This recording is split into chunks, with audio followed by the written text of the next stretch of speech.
Hey everyone, how are y'all? Hey Kelly, how are you?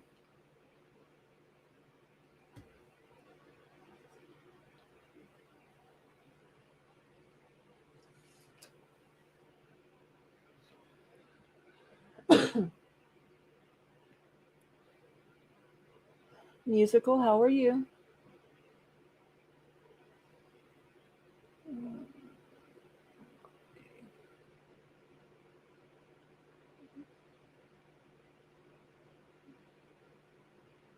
Okay.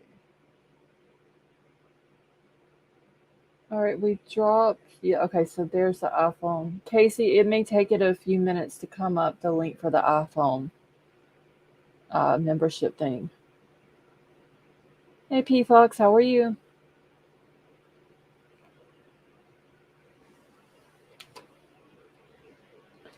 Truth Seeker, how are you tonight? Hey Cormac.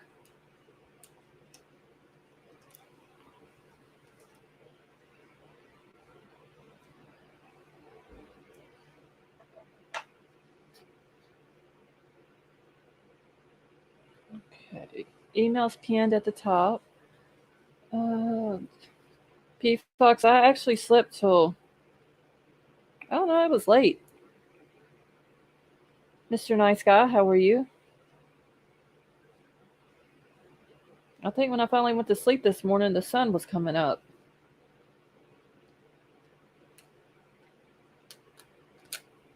Hey, Marissa.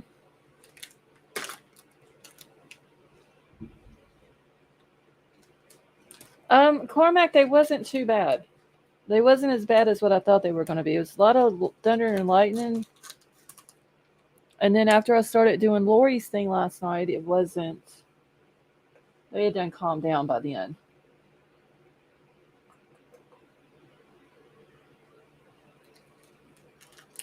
You know, I'm trying to get my gummy bears open, but not be too loud with it.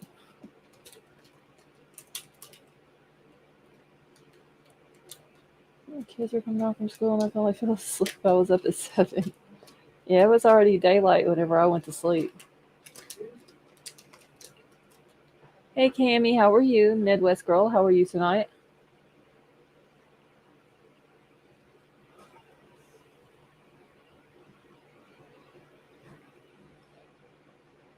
Took a nap this afternoon, but the rain has pain up. Oh, I hate to hear that, Kelly. I'm sorry.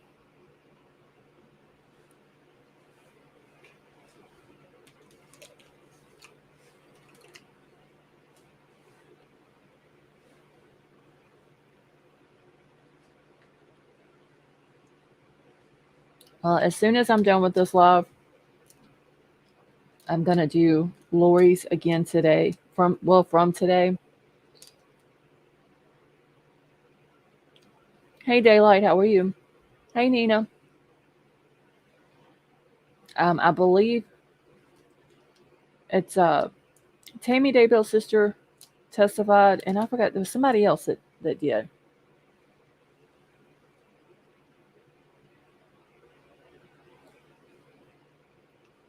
Oh my gosh, white little babies, it got hot out there. See, I'm still awake from our last two sessions. Let's see, my second live yesterday, I started at 10:30 last night. Hey Ray, how are you? I think I was up a total all day. I can't remember if it was 18 or 20 hours straight, and 12 of those hours I was streaming.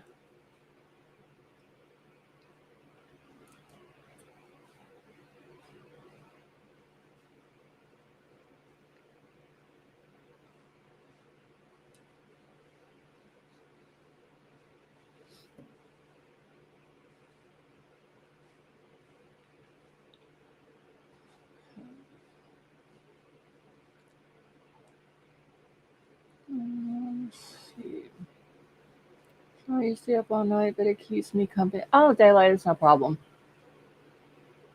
After, like I said, after I'm done with this one, I'm gonna do Lori's.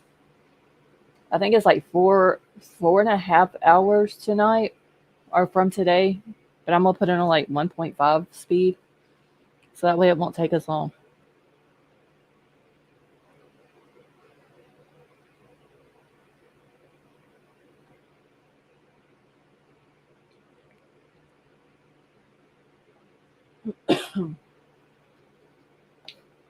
Okay. Let me grab my stuff out of my email.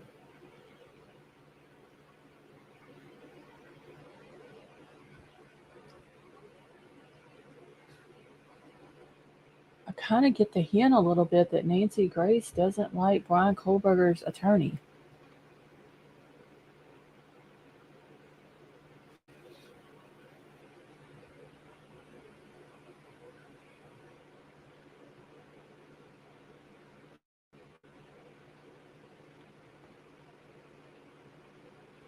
Ray, we're doing good.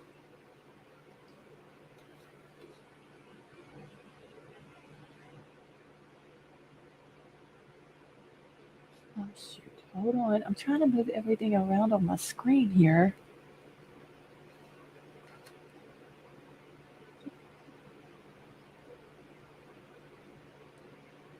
Daylight. They run a close race. Lori's playing in portals, and Letitia is supposedly talking to vampires. Casey, thank you so much for becoming a member. Welcome to the family. Hey, Lisa B, how are you? See you too. How are you?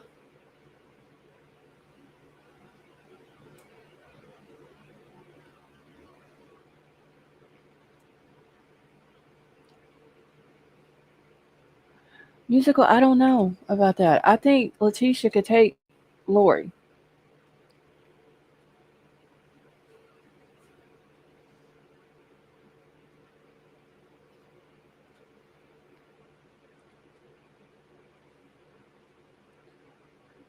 Let me grab my thing right here.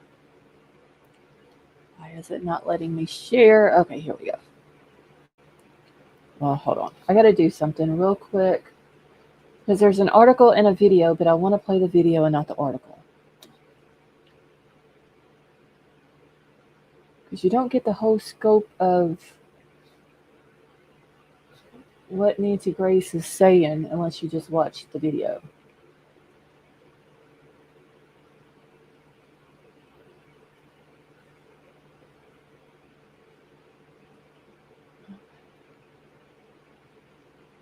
Wait. Where did it go? Hold on.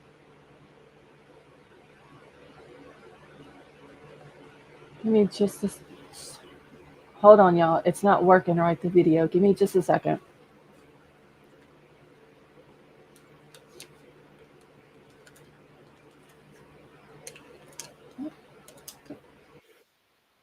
Okay, here we go.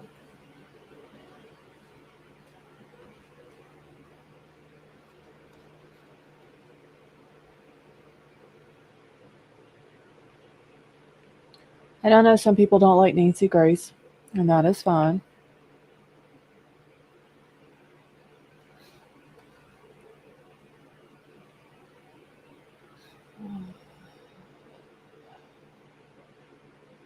Wait, what is the new emoji? Wait, little baby. All I see is boxes.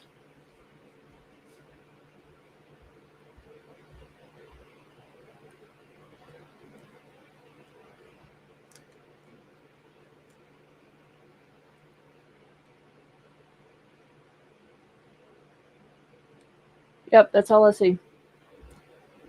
I see the one that you put, which is just 3 boxes, and then your next comment says new emoji, and it's 3 boxes. I can't, um, I can't see what the emoji is.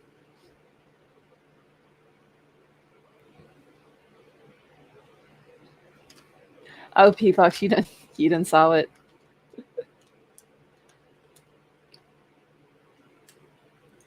You can't go wrong with Nancy though. But like I said, I could read the article, or I can just play the video because you're not going to get the full effect of Nancy unless you watch the video.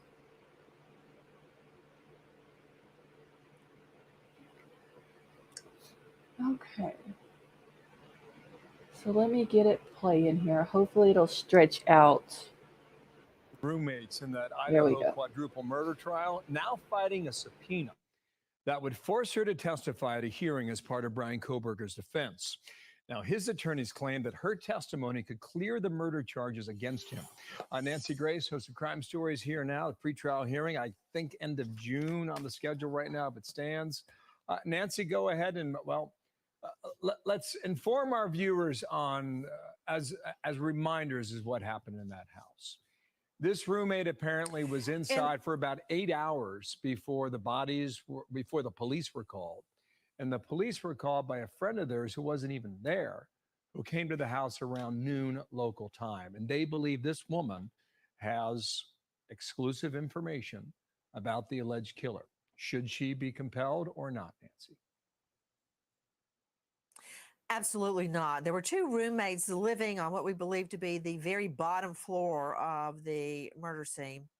The four beautiful University of Idaho students were on the upper levels, as you can see there in what you're showing. We understand that one roommate, Dylan Mortensen, stepped out after hearing something upstairs that she thought was a roommate playing with a dog, and she sees a white male dressed in dark clothing, wearing a face mask with bushy eyebrows, tall and thin, much like the defendant, Bryan Kohberger. But she doesn't really understand what's going on, and she goes back to bed. The other roommate, who very well may have slept through the whole thing, is the focus of what we're talking about right now, 21-year-old Bethany Funk. She may have slept through it. She may have seen something, may have heard something. We don't know. Why don't we know? Because her police report and interview is sealed. Now, if you look at the filings by this defense attorney, Ann C. Taylor, it's nothing more than a stunt that is terrorizing a survivor of this brutal slaying. In fact, in motions like these, it's called domestication of an out-of-state subpoena. You must state why the witness is material, why they've got to travel all the way from Reno, nearly 700 miles, back to Moscow, Idaho, to testify for the man the state believes killed her roommates. They say she may have information. That's not enough. That's an so important, this is a stunt that's by the defense. Yeah, important distinction there. I was assuming she was the one who did encounter him at 4 o'clock in the morning, but she wasn't. Now, Exactly. Here's what the affidavit says from the private investigator. This is what he writes. Bethany Funk was present at the home 8 hours later when police were called. Arrived on scene, discovered the homicides. During the course of my investigation, it became known to me that Bethany Funk has information material to the charges against Mr. Kohberger. Portions of information Ms. Funk has is exculpatory to the defendant. Here's the key line. Ms. Funk's information is unique to her experiences and cannot be provided by another witness. Would a judge accept her rationale and not force her to testify, at least at the pretrial hearing? Do you think that'll happen, Nancy? I do not believe a judge is going to enforce this subpoena, and I'll tell you why. This is a prelim. Nobody expects the defense to put up any evidence. This is a bare bone charging mechanism. The state will put up as few witnesses as possible. This is just enough evidence to decide whether there's a question of fact for a jury. Now, clearly the subpoena was going to fail because, in this motion, the defense filed, they can't even spell the survivor's name correctly. They misspell it the whole way through. They miss all the legal hurdles you have to reach to get a witness to come from out of state for a jury trial, which this is not. But I've got news for you. In the last hours, there's been a Hail Mary, and somehow Bryan Kohberger's defense has gotten this young girl, who very likely saw all of her friends' murdered bodies, to agree, we hear, to a sit-down interview in her home in Reno. Wow. Not travel back to Idaho, not be put on a witness stand, but to have an interview.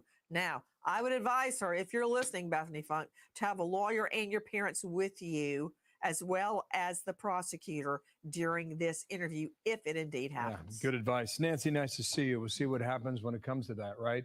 Prelim end of June could go 3 to 5 days, and we're going to learn a lot during that period. Thank you, Nancy. Okay. Like I said, I know some people don't like Nancy Grace. I do. And you couldn't get the full effect of it if I just read the article. But she makes a point. Bethany needs to have her parents, her attorney, and the prosecutor there when they do this interview.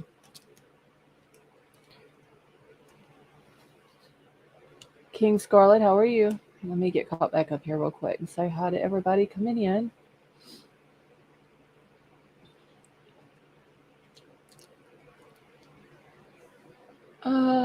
Let's see. Lady Beaverbrook, how are you?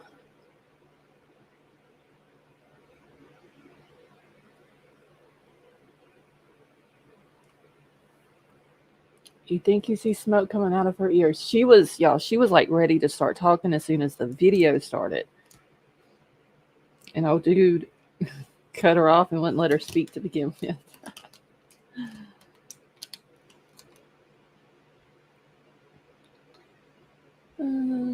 Nina, that's why I like her. She's not afraid to speak her mind. And I think that's why a lot of people don't like her because she's very blunt. Thank you. See you too. I was trying to make a background, but I didn't have enough time to finish it. So I'm going to have to try to finish it tomorrow. Nancy knows what she's talking about. She's prosecuted. Yes. She was a prosecutor. I don't know how many cases she won though. I would say probably more than not. See, I'm sure this is happening to more than just Bethany. We just don't know because they live in Idaho. Yeah, I mean, I'm sure Dylan has probably been subpoenaed. I'm sure all the kids that was there that morning when police, but right before police were called in after, pretty sure all of them are as well. What is it, White Widow baby? Thank you, Casey. Hey, Dub, how are you?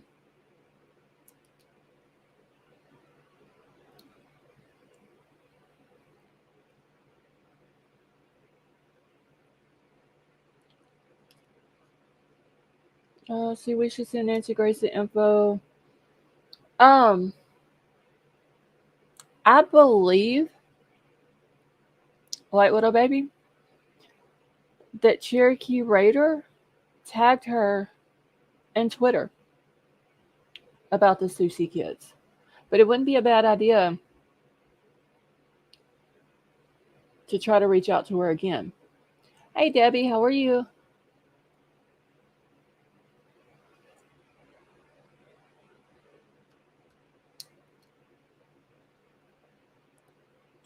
Let's see. I'm here. They're still trying to find what normal is after my survey. Oh, Dub, I'm so sorry to hear that. Breathless, how are you?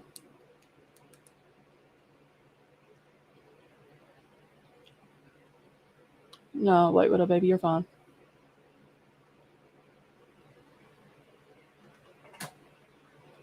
Oh, these cats already acting up.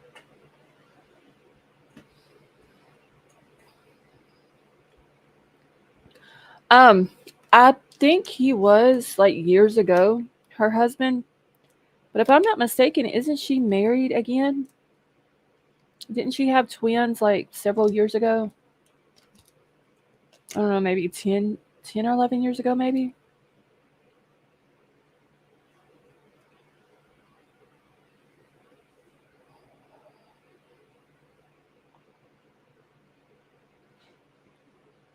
Let's see. True story. I told Nancy Grace once that I thought something she said was insensitive and she instantly blocked me. Oh, wow.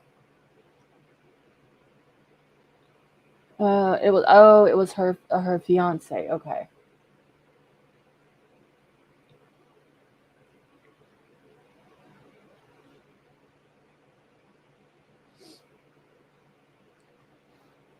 Like I said, I know a lot of people don't like her.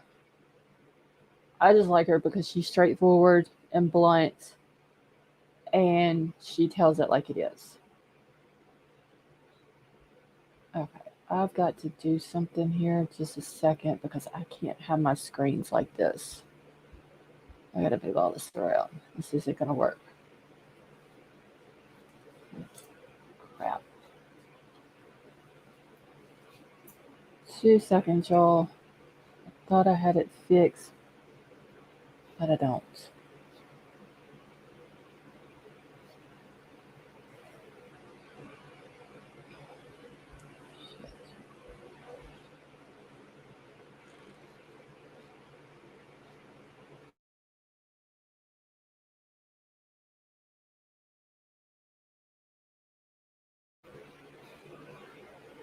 Okay.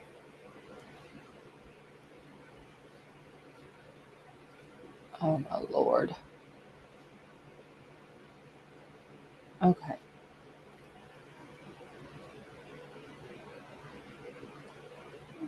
YouTube has sucks. Vapor, how are you? And I've noticed a lot of people have been saying that they're not getting the notifications.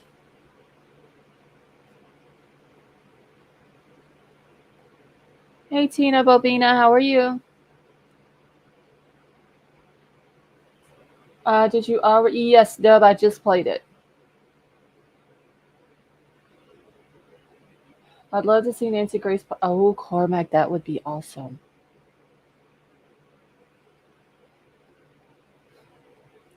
Y'all, Nancy Grace prosecuting Bryan. I think Nancy Grace would make him cry. I really do. But did y'all hear how she said and Ann C. Taylor? Like you can tell she doesn't like his attorney. Yeah, I can play the video again. Give me just a second and let me get it pulled back up. That way Dub doesn't have to go back and watch it, and there are a few other people coming in.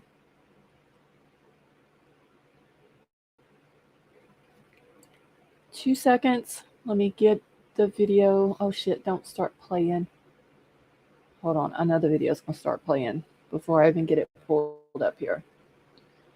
Vapor, the only thing that I have played is a video of Nancy Grace basically slamming Bryan Kohberger's defense team. Okay. Hey Gina Marie, how are you? All right, I'm gonna play it again because there are a few people. I know Dub it just came in, Vapor just came in. Um, I hope there's nobody that I've missed that's coming in.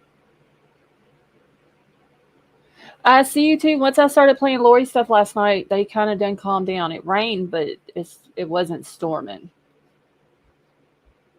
All right, let me get this play in. So, one of the surviving roommates in that Idaho quadruple murder trial now fighting a subpoena that would force her to testify at a hearing as part of Bryan Kohberger's defense. Now, his attorneys claim that her testimony could clear the murder charges against him. Nancy Grace, host of Crime Stories, here now. The pretrial hearing, I think, end of June on the schedule right now, if it stands. Nancy, go ahead and, let's inform our viewers on, as reminders, is what happened in that house. This roommate apparently was inside for about 8 hours before the police were called. And the police were called by a friend of theirs who wasn't even there, who came to the house around noon local time. And they believe this woman has exclusive information about the alleged killer. Should she be compelled or not, Nancy? Absolutely not. There were two roommates living on what we believe to be the very bottom floor of the murder scene. The four beautiful University of Idaho students were on the upper levels, as you can see there in what you're showing. We understand that one roommate, Dylan Mortensen, stepped out after hearing something upstairs that she thought was a roommate playing with a dog, and she sees a white male dressed in dark clothing, wearing a face mask with bushy eyebrows, tall and thin, much like the defendant Bryan Kohberger. But she doesn't really understand what's going on, and she goes back to bed. The other roommate, who very well may have slept through the whole thing, is the focus of what we're talking about right now, 21-year-old Bethany Funk. She may have slept through it. She may have seen something, may have heard something. We don't know. Why don't we know? Because her police report and interview is sealed. Now, if you look at the filings by this defense attorney, Ann C. Taylor, it's nothing more than a stunt that is terrorizing a survivor of this brutal slaying. In fact, in motions like these, it's called domestication of an out-of-state subpoena. You must state why the witness is material, why they've got to travel all the way from Reno, nearly 700 miles, back to Moscow, Idaho, to testify for the man the state believes killed her roommates. They say she may have information. That's not enough. That's an So important, this is a stunt that's by the defense. Yeah, important distinction there. I was assuming she was the one who did encounter him at 4 o'clock in the morning, but she wasn't. Now, Exactly. here's what the affidavit says from the private investigator. This is what he writes. Bethany Funk was present at the home 8 hours later when police were called. Arrived on scene, discovered the homicides. During the course of my investigation, it became known to me that Bethany Funk has information material to the charges against Mr. Kohberger. Portions of information Ms. Funk has is exculpatory to the defendant. Here's the key line. Ms. Funk's information is unique to her experiences and cannot be provided by another witness. Would a judge accept her rationale and not force her to testify, at least at the pretrial hearing? Do you think that'll happen, Nancy? I do not believe a judge is going to enforce this subpoena, and I'll tell you why. This is a prelim. Nobody expects a defense to put up any evidence. This is a bare bone charging mechanism. The state will put up as few witnesses as possible. This is just enough evidence to decide whether there's a question of fact for a jury. Now, clearly the subpoena was going to fail because, in this motion, the defense filed, they can't even spell the survivor's name correctly. They misspell it the whole way through. They miss all the legal hurdles you have to reach to get a witness to come from out of state for a jury trial, which this is not. But I've got news for you.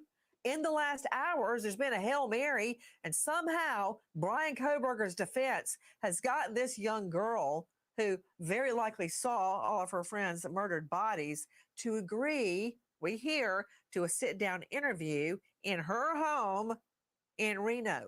Wow. Not travel back to Idaho, not be put on a witness stand, but to have an interview. Now, I would advise her, if you're listening, Bethany Funk, to have a lawyer and your parents with you, as well as the prosecutor, during this interview, if it indeed happens. Yeah, good advice. Nancy, nice to see you. We'll see what happens when it comes to that, right?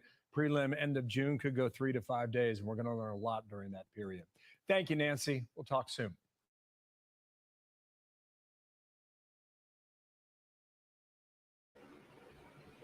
Okay. 9mm. You did not say anything wrong last night or do anything wrong, so there's nothing for you to apologize about. Hey, Bullets, how are you?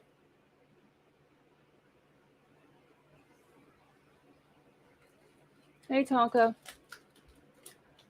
Lisa B, how are you?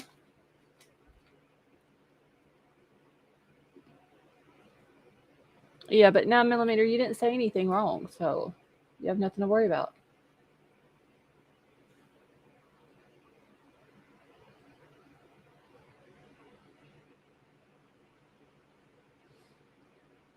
Okay, let me get back over here. Nancy was pissed though, y'all. I think before the camera ever got on her, she was already mad.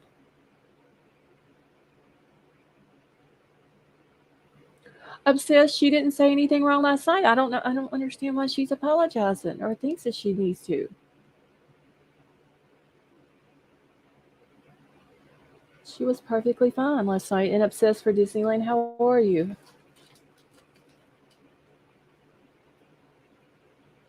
Okay. Do y'all remember? I don't know how long ago it was. Probably 2 weeks ago. I told y'all that somehow Cuomo come out with a thing from some sources that Kohberger broke into somebody's house, or they think that he did. Uh, and the girl that whose house was broken into, she didn't know who it was asking him advice on security systems and all that. Well, I finally found the article about it. Let's see, it was funny. 9mm, yes, it was funny last night. You were telling me to drop you a link, and you told me not to drop you a link. Everybody was wanting the link dropped. It was quite comical. Bigfoot with balls and a mask, wearing only Vans, and looking for his sheathing clothes. Yeah, there's so much bullshit that's coming out on this case, and people's getting ridiculous with it, honestly.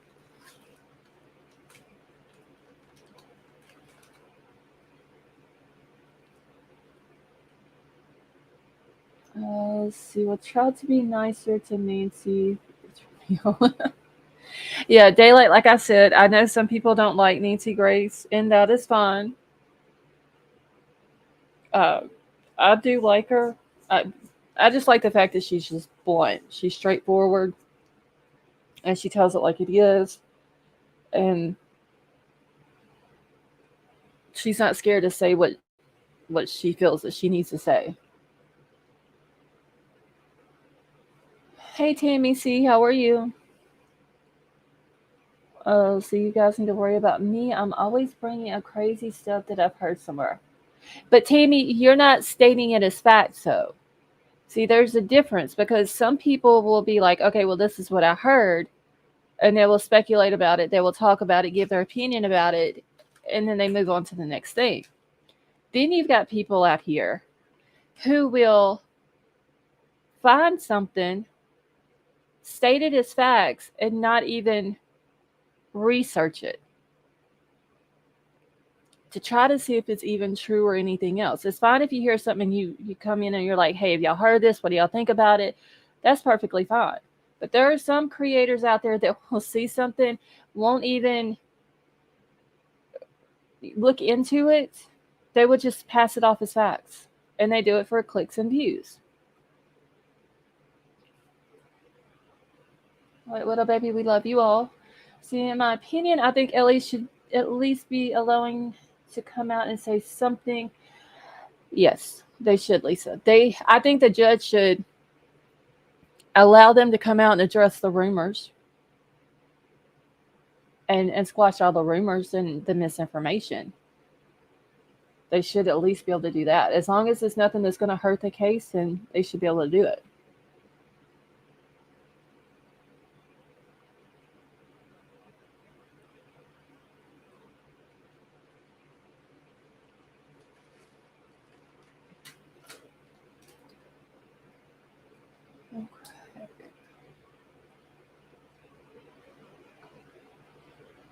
All right, give me just 1 second. I'm fixing to pull this article up that I have been looking for, and I've never heard of this DNYUZ people before,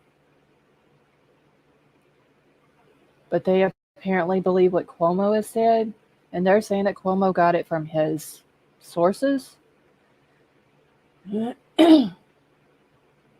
See, people who do that, and I've been floating around some channels lately, absolutely be profiting off a tragedy. Casey, I agree. Begging for money on their lives. Don't get me wrong, to run a YouTube channel, it does take some money because you got to pay your StreamYard or whatever streaming thing you use. You got the internet and all that. But people just getting up here and just begging and begging and begging for money after they're sitting there putting clickbait titles, or they're using clickbait titles to get clicks and views. It's a little ridiculous. Hey, the real alpha, how are you? Let's see. Be careful if you join the Facebook group for this channel. See, they will take your real name and okay, the real alpha. We do not dox anybody on this channel, so don't come in here with your lies.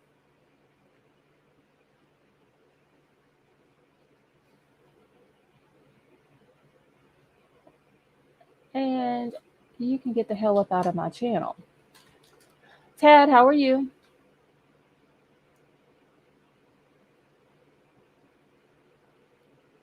I for damn sure don't come up in here and dox people.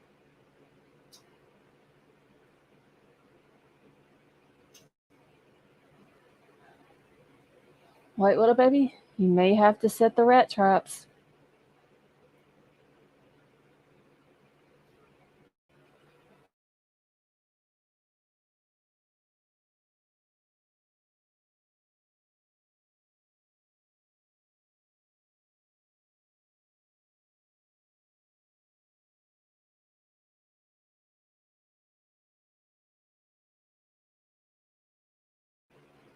All right. Let's see, if your information is public, it ain't doxing, by the way. True, but there are people who are on Facebook with their real names. I do not dox people. My mods do not dox people. I don't encourage the doxing. It is stupid and it's dangerous. And people don't need to be going around spreading rumors and lies like that.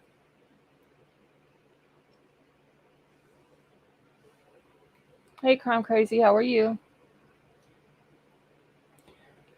Okay.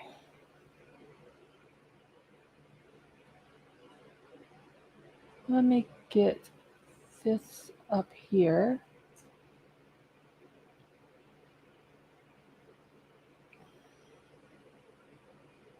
Carmack, doxing is where you have someone's name, address, phone number, and you put it out on social media platforms to the public.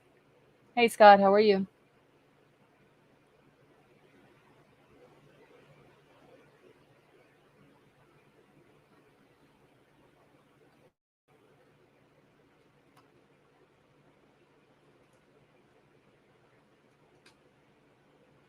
Social forms. Ask Sifa. He sent the emails to prove it. I don't tell me to ask Sifa, because I'll go on my Twitter right now and send Sifa a message and ask him. If you're going to come in here and accuse me of something, why don't you come up in here with your real name?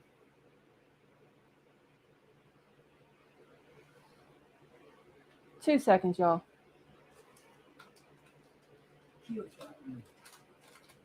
Well, hold on, because we got to go to Twitter. Y'all give me 2 seconds.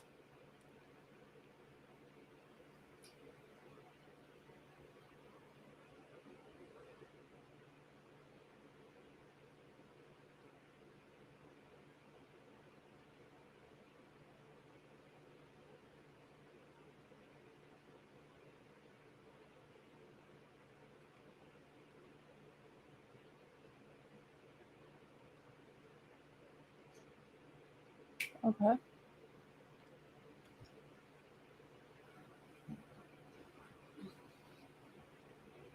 Oh, the little trolls are coming in. I dox members. Okay. Keep spreading your lies, people. Hey, Sheldon, how are you?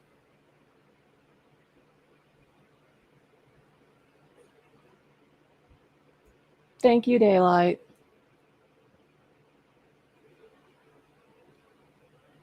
All right, y'all. Apparently the trolls don't have a life. So they got to act like little children.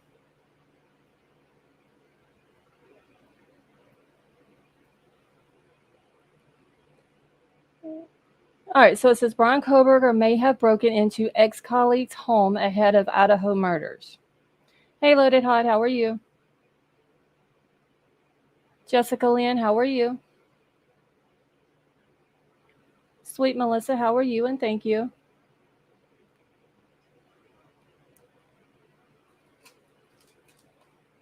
Sway, quit lying, honey. You had not gotten doxxed. You can get the hell up out of my chat, too.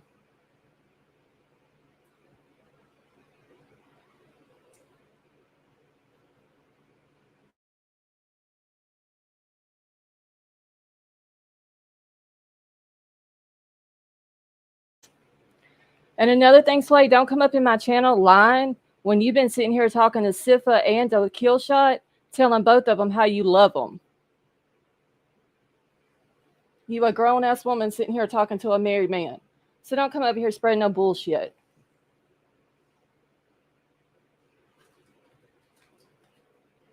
Tell Troll to check his email pics. We sent the receipts.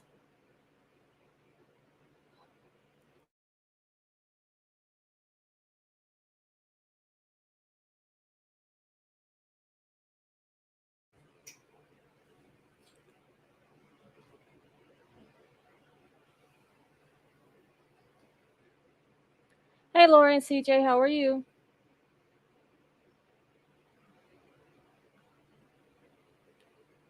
I ain't doxing nobody, so I don't give a shit.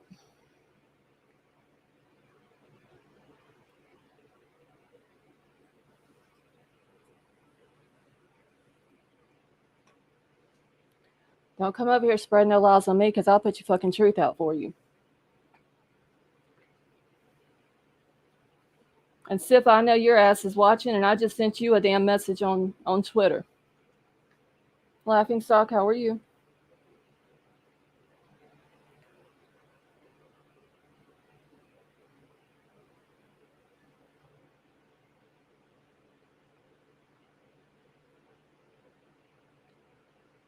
Bunch of ignorant ass people, I know that.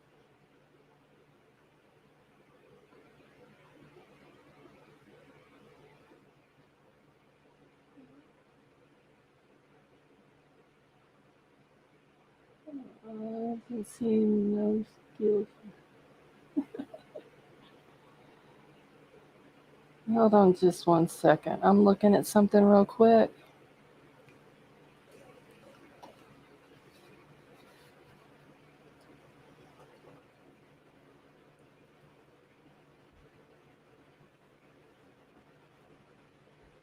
Okay.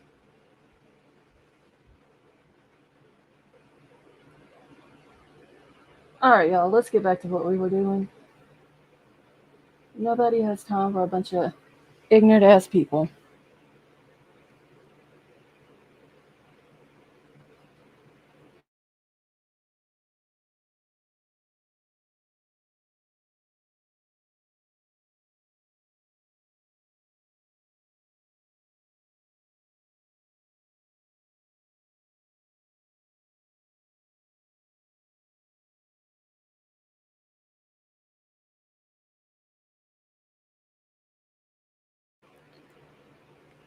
Okay. Hey, Emery, how are you? Emery, apparently not. People want to play games.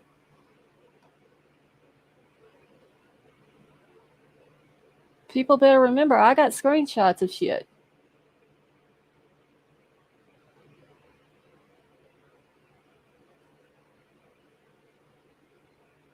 Hey, Teresa, how are you?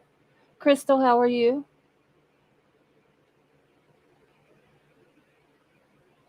All right, y'all. Let me get back to what I'm talking about tonight.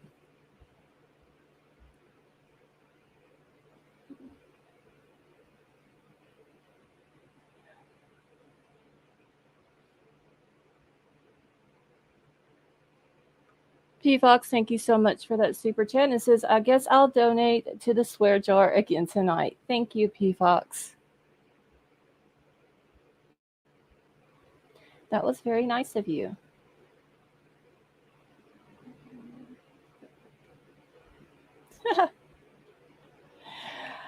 Oh, if y'all are going to accuse me of shit, just bring your receipts.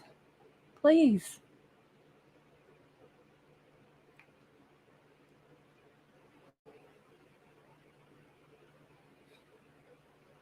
Ain't it hilarious how one person has multiple YouTube accounts?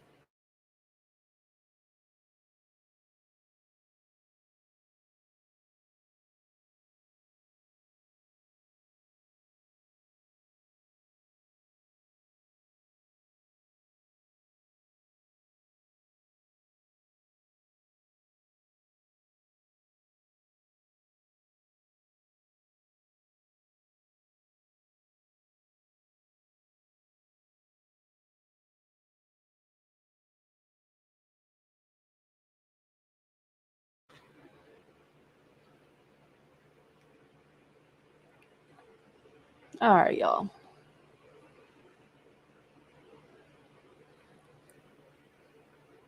Carmack, thank you so much for that. Patience is a hurt jar.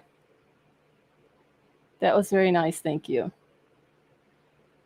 Teresa, thank you so much for the super chat and said, "This is for you, just being you. You are awesome. Thank you." Daylight, thank you so much. Says, "Thank you, Lost Souls TC in chat. Thank you, mods." Daylight, thank you. That was very nice.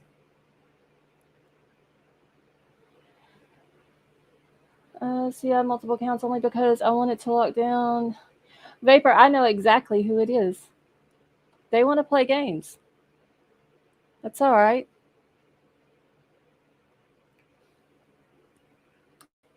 Lilypad, why would someone troll you? Because they're a bunch of immature little kids in grown-ass adult bodies.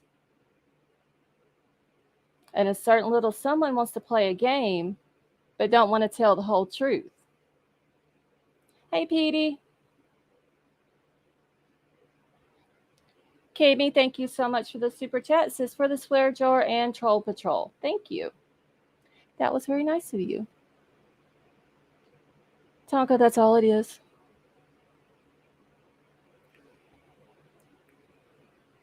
See, they don't want to tell all their truth, though. Talking to two men at the same time, one of them being married. Talking about, "Oh my God, I love you and I love them both." Yeah, don't forget Scarlett's got screenshots too.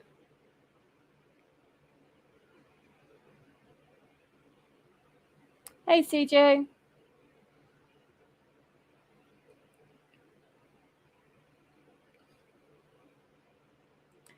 Just Ann, thank you so much for the super chat. And it says, "For the fastest mods in the West." That is very nice of you. Thank you.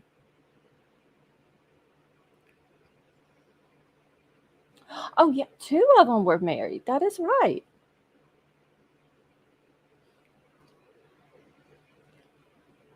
But see, Crime Crazy, they don't want to tell all that. They don't want to make themselves look bad. Keep fucking with me and I'll make them look bad.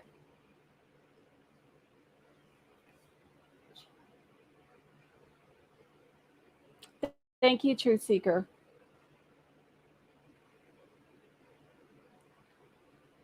I wonder how long until Bryan Kohberger is married in jail. I don't know, Loaded Hot. I mean, Brittany's after him. All them other women, I showed you all the screenshots last night of how many people are sending him money. Thank you, Marissa. It says, "For 1 can of troll spray." Thank you. That is very nice of you, Marissa.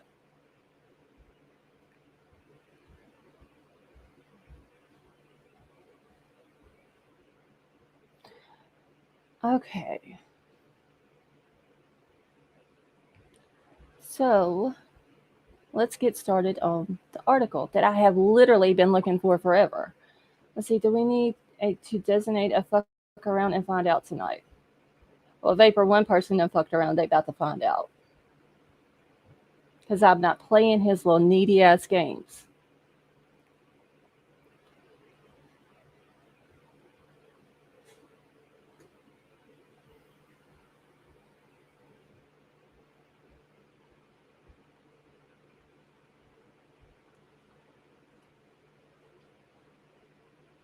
Grown folks want to play games. They need to go to a fucking playground. Selection should be case close.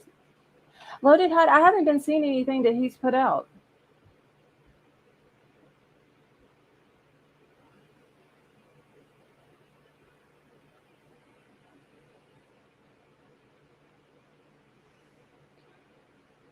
Wait, what a baby. That's what it is.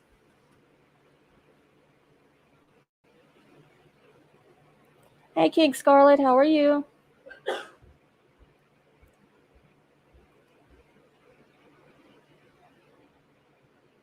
All right, let me get started on this article. Playgrounds are scary places for this generation. Well, if they want to play with somebody, they better go to a playground because I ain't about to sit here and play with them. They want to spread some bullshit on me, and I'll put their fucking truth out and be done with it.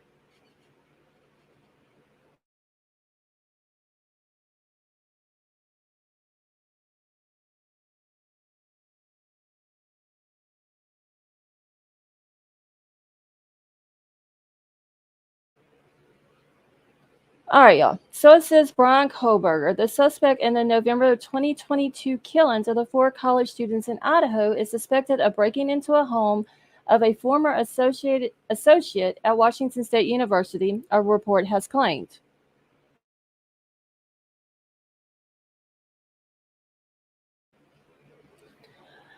An unnamed source closely involved to the case told News Nation host Chris Cuomo, there goes the sources again, y'all, that Kohberger's female associate thought that someone had broken into her apartment in the fall of 2022. The colleague allegedly told Kohberger, a graduate student in the criminal justice program at WSU, about the break-in and asked for his advice on installing a home security system. So News Nation learned that law enforcement is suspicious of whether Kohberger was the individual who broke into his colleague's house and whether he used the surveillance equipment to stalk her. International Business Times could not independently verify the claims because the claims probably aren't true if the truth is known.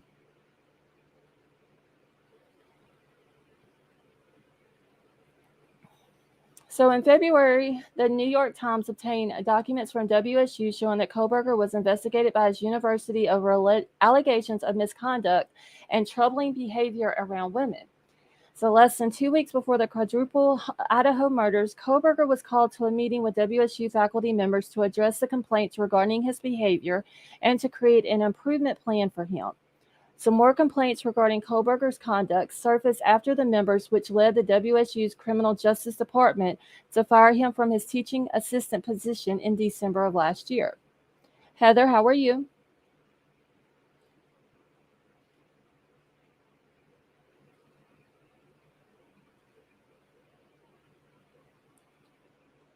So Kohberger was involved in 2 incidents according to his termination letter, which we don't really know if the termination letter was even legit. Hey, Yamaha Biker, how are you? And Heather, yes, I'm doing good, thank you. But he was not found guilty of any wrongdoings against his female students. Kohberger was arrested December the 30th of 2022 in Pennsylvania in connection with the stabbing deaths of the University of Idaho students Kaylee, Madison, Ethan, and Xana at an off-campus home in Moscow, Idaho. On November the 13th of 2022, the 28-year-old was charged with 4 counts of first-degree murder, 1 count of burglary. So during the investigation, police allegedly discovered pictures of one of the female victims on Kohberger's phone, an unnamed source told People. Them unnamed sources are just like everywhere telling everybody everything, aren't they? So he had more than 1 picture of her, the source claimed. It is clear that he was paying attention to her, the source added. Another unnamed source told People that Kohberger may have followed the 3 female victims on Instagram. A now deleted account allegedly owned by Kohberger reportedly followed Gonsalves, Mogan, and Kernodle, but none of them followed the Instagram account back. The judge presiding over the Idaho murders case recently approved prosecutors' 60 search warrant applications demanding that tech and retail companies, including TikTok and Google, provide the information about Kohberger and his victims. And it just says that he's expected to return to court, which we know on June the 26th for the prelim, which is, hey, Evie, 59 days from now. Does anyone listen to? No, Tammy, I don't.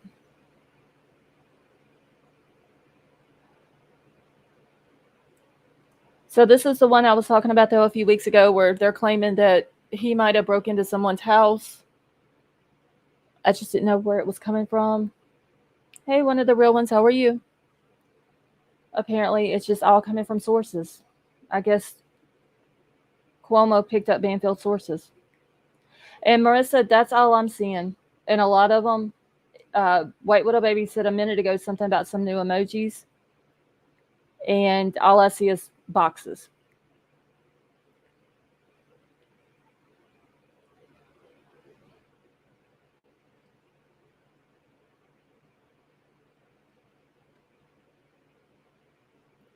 So, once again, more than likely another bullshit rumor that's being put out by people.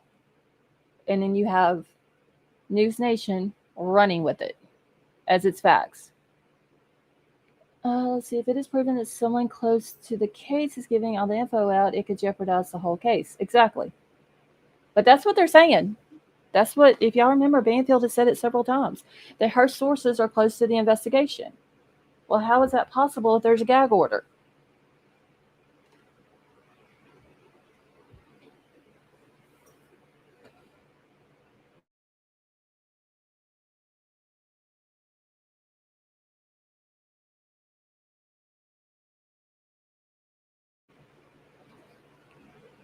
Okay. News Nation is turning into CNN. Yeah. It's just getting ridiculous with all the bullshit lies. Misinformation, and people just see it and they run with it. Don't try to fact check it or verify it or anything else.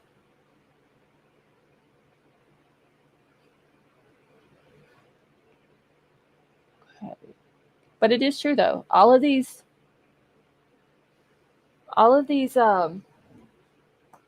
so-called sources giving all this information out, it's going to end up hurting the case.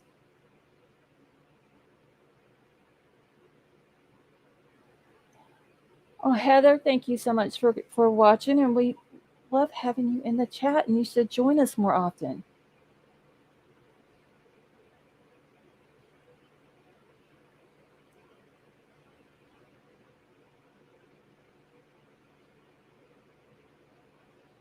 Okay. All right, just making sure I've said hi to everybody coming in, and if I have not, I do apologize. It might help if I put my chat on live chat. See, I'm going to assume that all this bullshit isn't true, because if it was, other people close to the case would know, and they would be hunting the sources down. Yeah, Vapor, I don't think any of it's true. The whole thing about Bryan claiming to be a female and wanting to go to the women's prison, completely not true. The whole thing last night about Bethany seeing the naked man running through the house and she's the one that found the bodies, completely not true. And they're claiming that that was in an affidavit, which we all know that the PCA claims that Dylan is the one who saw the guy, but never said anything about him being naked running through the house. Hey, Michelle, how are you? Hey, Pan Dizzy, how have you been? H-Town Finest, how are you tonight? Oh, Debbie, thank you. I just like to make sure everyone feels welcome. Hey, Pan Dizzy, you bet it's Jack. What, giving out all the information? Millennials, how are you?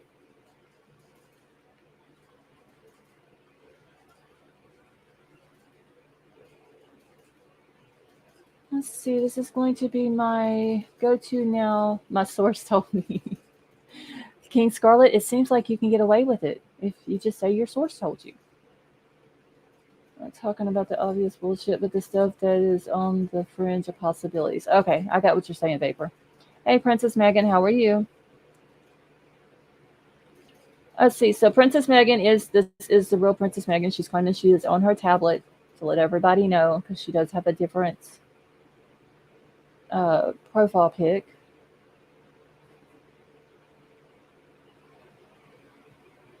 And Crime Crazy Cheryl was in here earlier.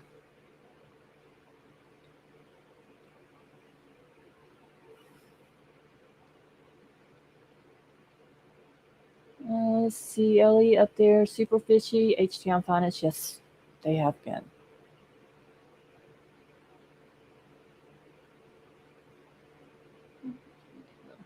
Princess Megan, every time I see you, you get it. That's why I always had to ask you, did you change your picture? See, I know Bethany has some information. I'm not saying she doesn't. I don't think it's as damaging as some think. I think maybe the only thing she could have, Heather, possibly, is information about Dylan's state of mind that night. Yeah, she had been drinking. Hey, Mountain Mama, how are you? She could have been drinking. She could have been on drugs, whatever. And maybe that's what they're trying to get an interview with Dylan for, is to try to discredit. I'm sorry, get an interview with Bethany to try to discredit Dylan. Let's see, don't forget about the DoorDash who was allegedly experiencing PTSD and quit her job. As one, that is true. That is what was said. Um, that it was a female DoorDash driver, and she quit her job right after the murders happened because of PTSD.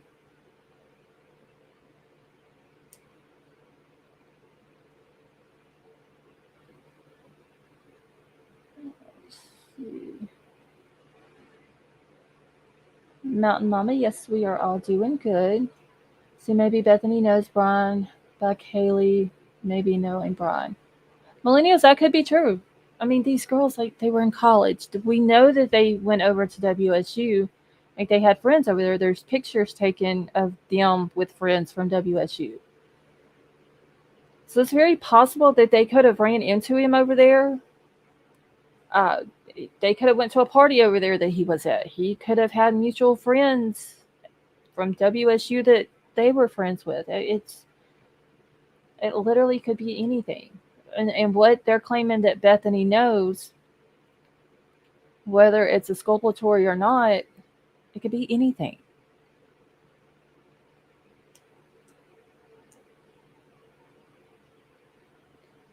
Let's see. Let's get Maria and Ned Snyder together. Oh, Lord. How many had Tinder accounts? Um, as one, I would have to go back through the Idaho website on all of the search warrants to see how many Tinder accounts there was that they had a warrant for. See, my daughter does DoorDash sometimes, and she called me one night scared to death from one of her deliveries. That is a very dangerous job.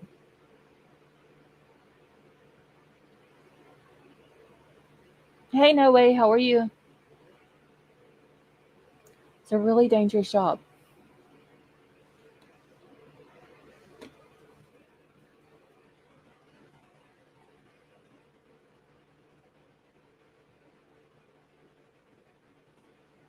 Okay, give me just 1 second now. I'm just looking at something. Okay. No way, yes, I'm doing good. Okay, I have a screenshot that I wanted to read to y'all tonight. She too scared to do Uber or DoorDash. Yeah, I mean it's very dangerous. I read, was it Uber? Was it an Uber driver or DoorDash? Must have been DoorDash. He was making his last delivery. When I was scrolling through, I think it was Twitter earlier, and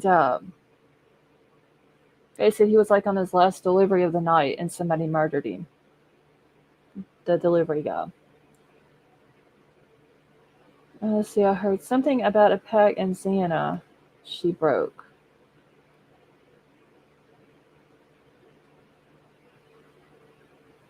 See, I don't know what. I've never heard of that, Pin Dizzy.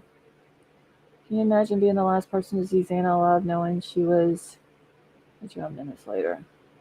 I mean, if it's true, Cormac, what JLR is claiming that he was told, that the DoorDash driver has PTSD. I mean, it literally, she was there at 4 o'clock delivering the food,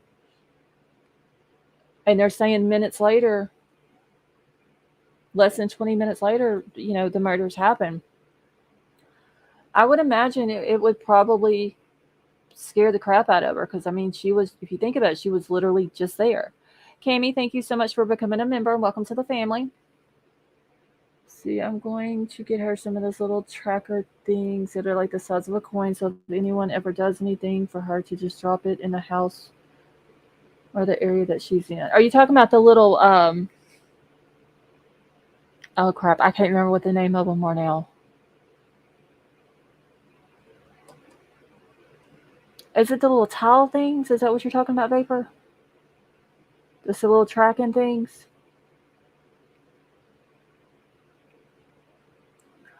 Cami, thank you so much for gifting those memberships. That was very nice of you.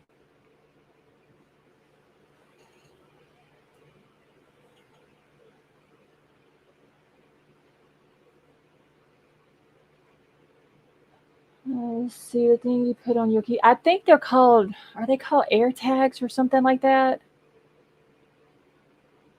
I think that's what they're called.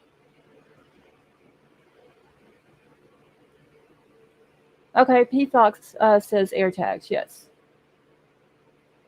Yeah, that's what she needs. Something like that, just in case. Because I mean, you never know. People nowadays are crazy.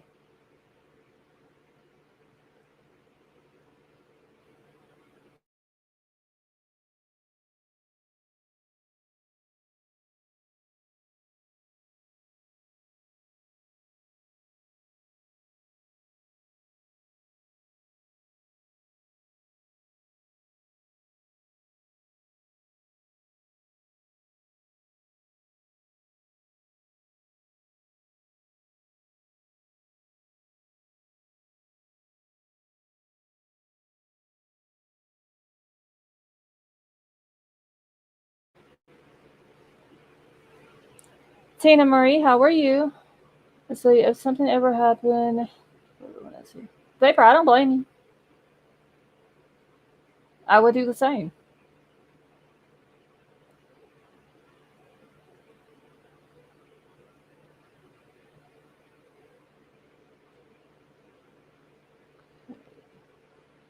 Give me just one second. I just seen something in the chat and now I've missed it. Hmm.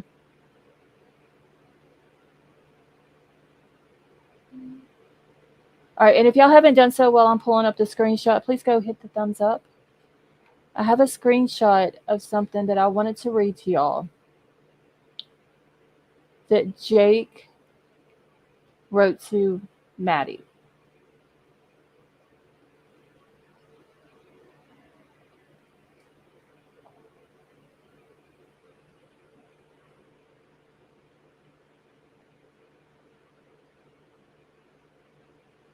If I can get the dang thing to come up.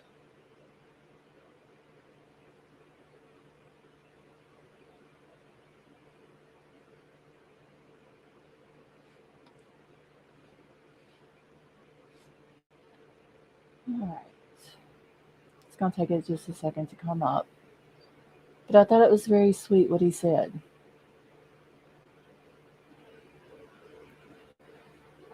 Jennifer Robb, how are you? Brian Cage just got an offer to replace Dylan with Bloodlines. No, I haven't got a chance to watch it.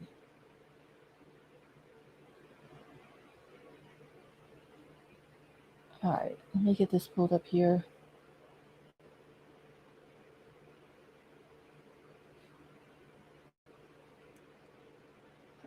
Nina, Jake was Maddie's boyfriend. Casey, no, we don't do Discord here. How did Bella think she could get away with it? I don't know, Daylight. I think she used the. I think she was literally the stuff that she believed in her head with the whole zombies and all that. I think that kind of overpowered it. Her thoughts, and she thought she could get away with it.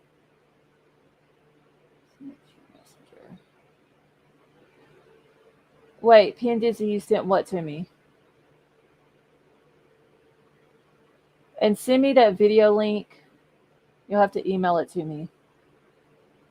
If not, I'll forget.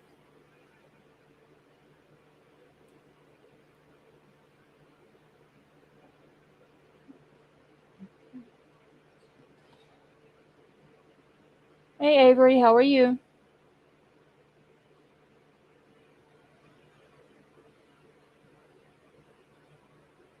Okay. I'm going to try to zoom into it where y'all can see it without it being so much that it's blurry for me. My video is on the members. Okay, I'll just go there and watch it then. I was trying to see what Pindizy was talking about she sent to me.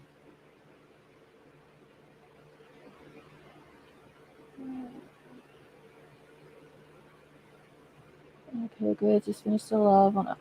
Oh, little Oakley. That is such a sad case. A very sad case.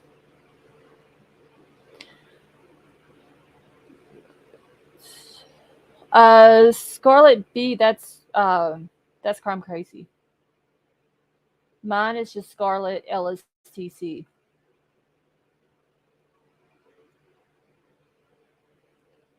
Let me just forward it. Okay, that's fine, Crime Crazy. Thank you. Okay, so this was from Jake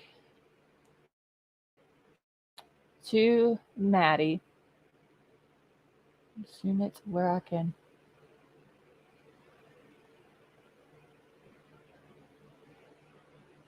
All right, so it says, no words can describe the emotions that I'm going through at this time. I miss you so, so much. I will forever cherish the adventures that we got to experience together, more than you will ever know. I love you more than anything, Maddie. Never had I ever met a person so unbelievably beautiful inside and out. You lit up every place that you went with your smile, and loving me as something was something that I'd never experienced before, and I appreciate what we had so much.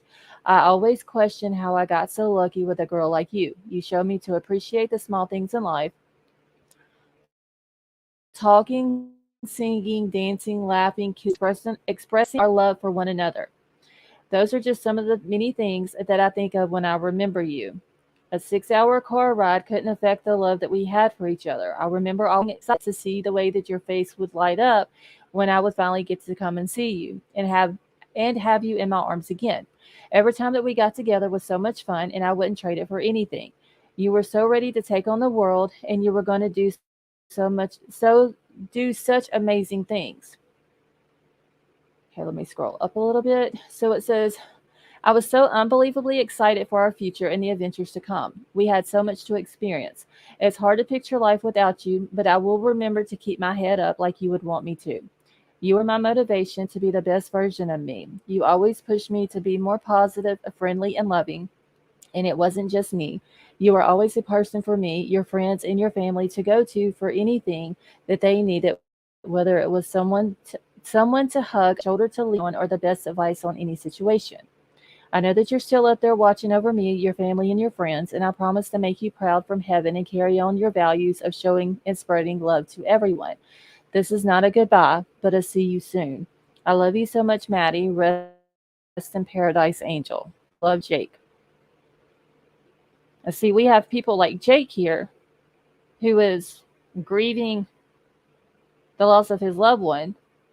And then you have other people who are spreading lies and misinformation for clicks and views and basically exploiting the whole situation and being very disrespectful to the victims and the victims' families.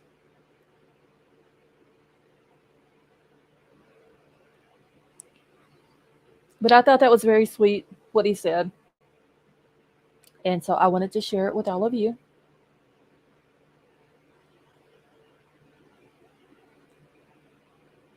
Because I mean, like all of these people are still hurting. It's not something that they can just get over overnight. I mean, it's been almost 5.5 months now since it happened.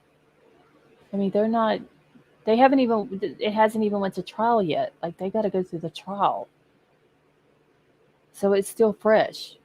And people are just very disrespectful in the stuff that they say and do.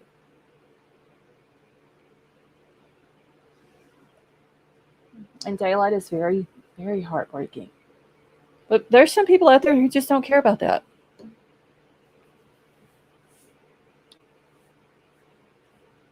Hey, Donnie, how are you? Let's see. Jake seems like an awesome guy. I feel for him, and I can understand his perspective. Right. I don't. I mean, and these are young kids.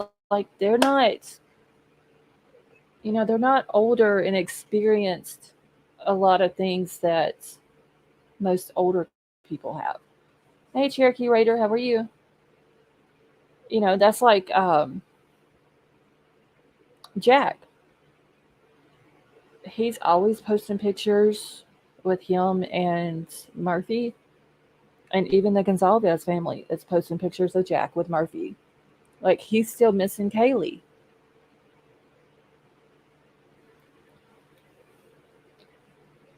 Are you calling me old? No, I wasn't calling you old. I'm just saying, like, they haven't experienced, uh, they're still young. They haven't experienced a lot of the stuff that older people, like our age, has. This is going to be something that's going to be with them. I mean, just like an older person, like, it's with you for the rest of your life. But, like, it's just imagine you're starting out, you're in college, you start to, you start a relationship with somebody, you fall in love with them, and then you're just gone in a senseless act like this. And Heather, that's why I call them kids. I mean, they're literally my kids' age. Ethan and his triplets are 3 days older than my daughter. They're all of my kids' age. So, of course, that's why I call them kids.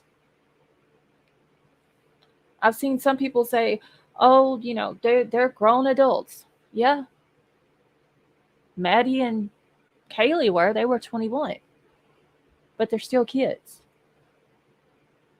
Exactly, Midwest girl. That's what I was trying to say. Like, they lost their first loves. This is going to be with them.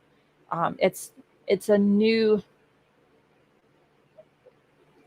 I don't want to say a new experience because not everybody experiences that type of loss, but it's going to be with them for the rest of their lives, and it can affect them in many different ways. See, they will never be able to unsee the things that they saw. It's awful. My son is 20. He's a kid. Yeah. I mean, I have a 23, a 22, and a 20-year-old. They're still kids. Even though they're grown, or they think they're grown, they're still, in my eyes, they're still kids. And it's very sad that they have to go through this. Like I said, haven't even got to the trial yet. We haven't even done the prelim yet. And this day and age where it's all social media, and they have to get on social media and see some of the things that's being said about the girls, things that's being said about them, about their families, all the rumors and misinformation, and it's ridiculous. Damn, Scarlett, you had a King Scarlett. Yeah, my two oldest are 11 and a half months apart, and then my youngest son and my daughter they have the same birthday. They're exactly 2 years apart. Let's see. Look at the effect it had on Nancy Grace losing her first love. Right. It's my buddy. He's being in the video again, but this song fits. Okay, I will go check it out tonight after the live. My baby boy will be 50 this year. That's what I'm saying. Just saying, like, no matter how old they are, they're still kids. Annabella, how are you? We haven't seen you in a while. Puts everything into perspective. When you think something is going wrong in our lives, sometimes it's really not. Just that big rest in peace, Ethan, Xana, Kaylee, and Maddie. Yeah. And Ethan's parents, they did an interview, and it was like, we never thought that anything like this would ever happen to us. It can literally happen to anybody.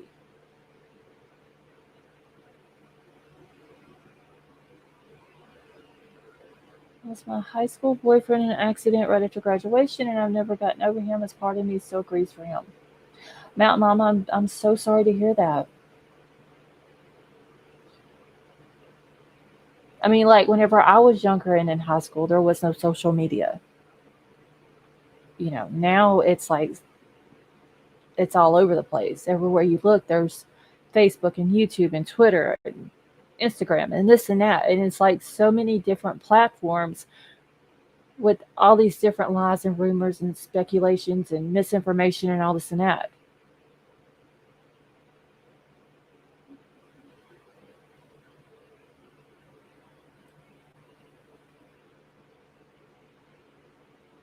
Wait, Annabella, what are you looking for? Oh, your lighter.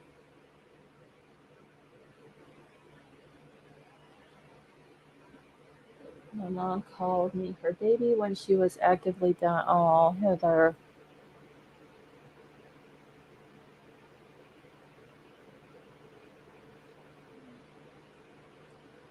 Let's see. We all had.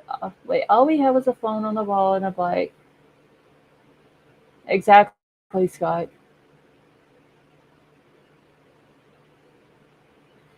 49-year-old grandma of soon to be four. Two girls first, 7 and 4. The first boy is 19 months, I think, and new baby too. Well, congratulations, Pin Dizzy.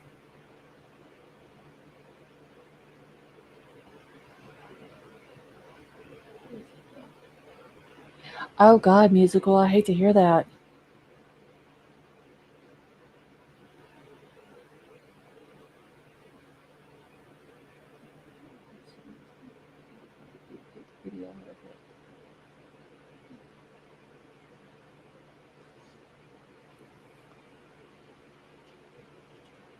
Okay, let me get this off of my screen. Like I said, I thought it was very nice what Jake had to say to Maddie. And people really should realize that the way they treat people, like that person can be gone tomorrow, and all the wrong things that you said to them. Hey, Deborah Ann, how are you? So I wanted to share that with all of y'all. It was um, a very nice thing that he said.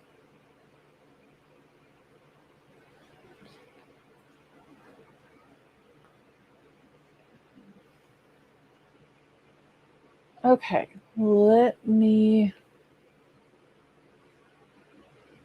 see something real quick.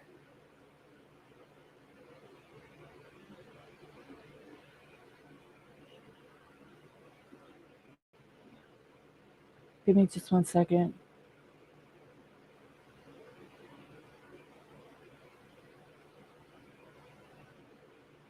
Okay, I was just catching up on an email. P and Dizzy, that is awesome. Congratulations.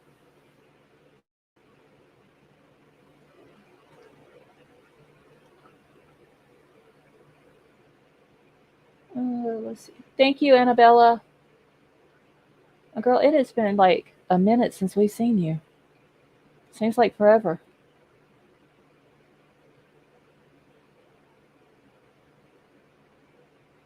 Yes, huge, huge congratulations to P and Dizzy for that.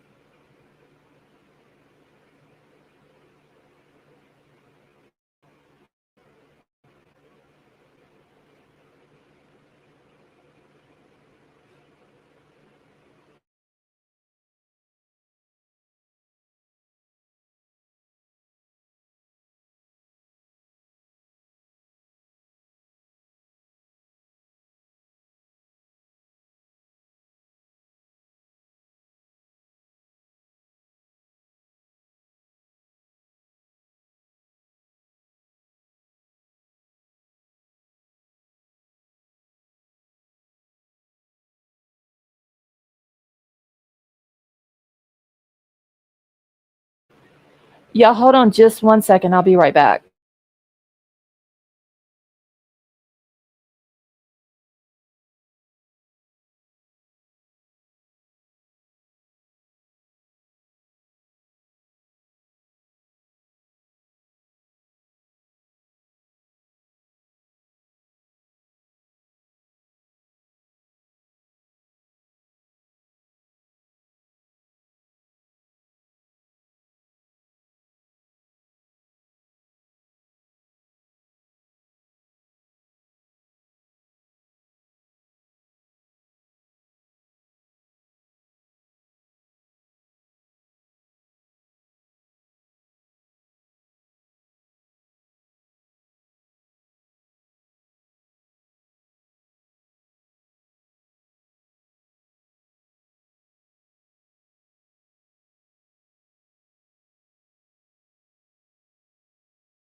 Okay, I'm back.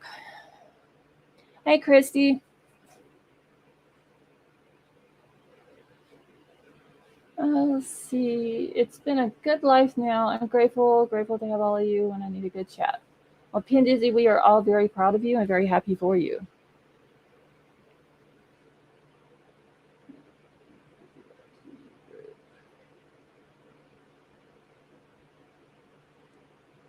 Okay, I just need to catch up real quick.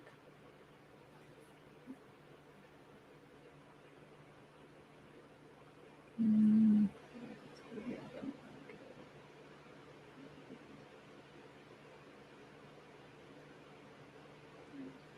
Okay, I'm just catching up real quick in chat, y'all. Daylight, we love you too. Wait, why is Marissa crying? Hold on.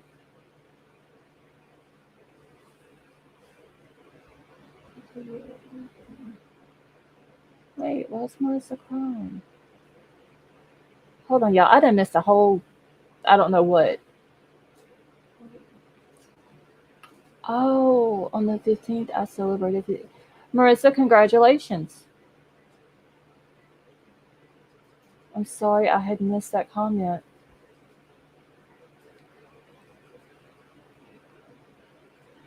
Hey, Dark Delight, how are you? Y'all, if y'all have not done so, please go hit the thumbs up. Okay. Okay, Marissa, yeah, I had missed your comment though, what you were talking about. So congratulations on that. Let's see. Hey, hun, long time no see after all the mess. Happy you got away with the snakes.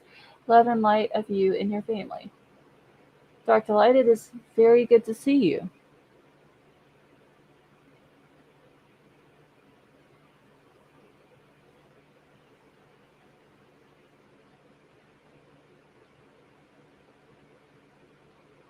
Okay, let me see what else I've got.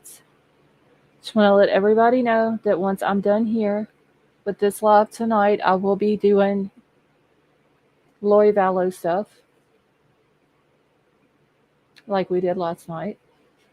See, I do late lives now on my channel a lot and panel host. Well, Annabella, I will have to stop by there one night.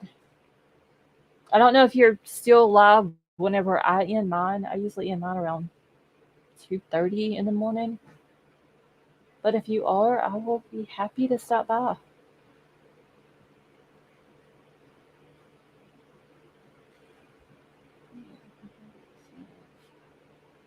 Okay. 9mm. Are you still in here? Yep, Annabella, I will for sure come over there and see you, honey. I will drop in and say hi to everybody. Let's see, I had the Lori Vallow on and fell asleep with Deborah, and you're very welcome. Yeah, I didn't get done with Lori's thing last night until, oh God, it was like 5 o'clock, 5:30 this morning, I think it was. By the time I went to sleep, it was daylight. Let's see, what live do you do? Okay, so Gina Marie, after I'm done with this live here, I'm going to play Lori Vallow's audio from today, her trial from today. I was going to do it in the daytime, but there's going to be days that I'm not going to be here, and I don't want to miss a day of playing it. So it's just easier while I'm already awake just to go ahead and once I'm done with this live, play it. Hey, Megan. Okay, so 9mm. You wanted to come up last night. You said there was something you wanted to talk about. Do you want to come up now?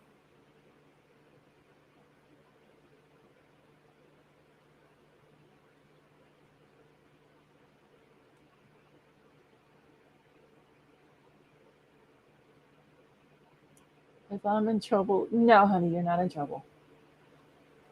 I just wanted to see if you wanted to come up. You're probably nursing a hangover. No, okay, that's fine. But no, you're not in trouble. Hey, Wonder, how are you?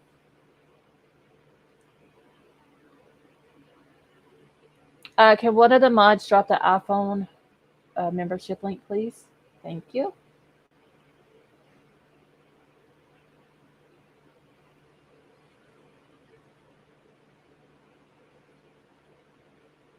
All right, y'all, let me see. I'm checking something else out here. And I do have a video tonight whenever I'm going to schedule Lori's stuff because I don't know exactly what time I'm getting off of this one.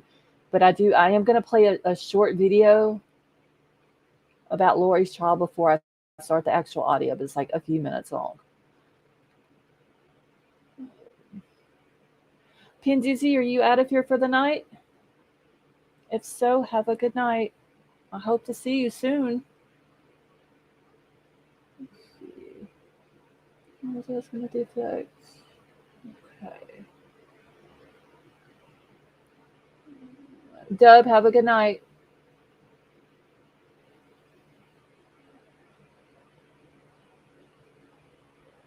Okay, let me check something out here real quick.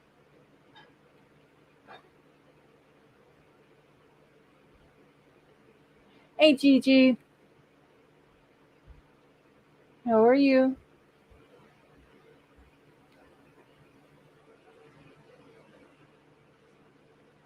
Oh my gosh. Y'all, give me a second.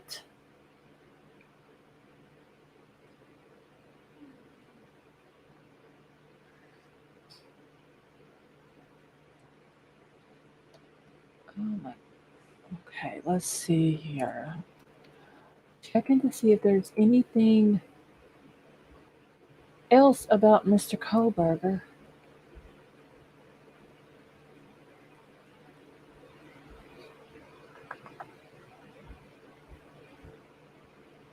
So I thought I had seen something earlier.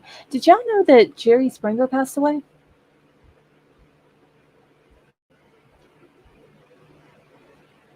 Marissa, Cheryl was in here earlier.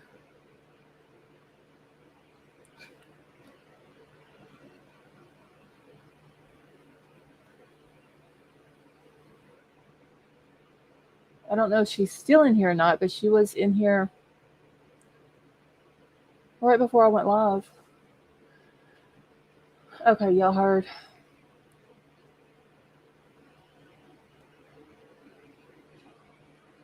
Yeah, that was very sad to hear about that too. I used to watch the Jerry Springer show all the time. Deborah Ann, thank you so much for becoming a member and welcome to the family. Marissa, you're very welcome. Let's see, I've been okay. Gigi, how is your husband doing?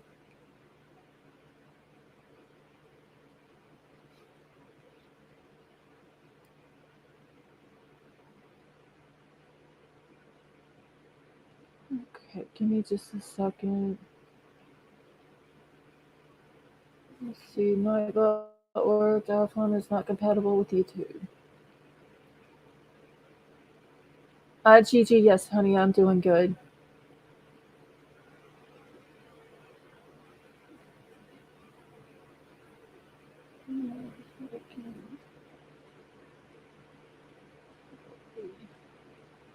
So YouTube seems to be like the Jerry Springer show some days. I don't know. I don't have an iPhone, so I don't know like what the difference between iPhone and Android is when it comes to YouTube.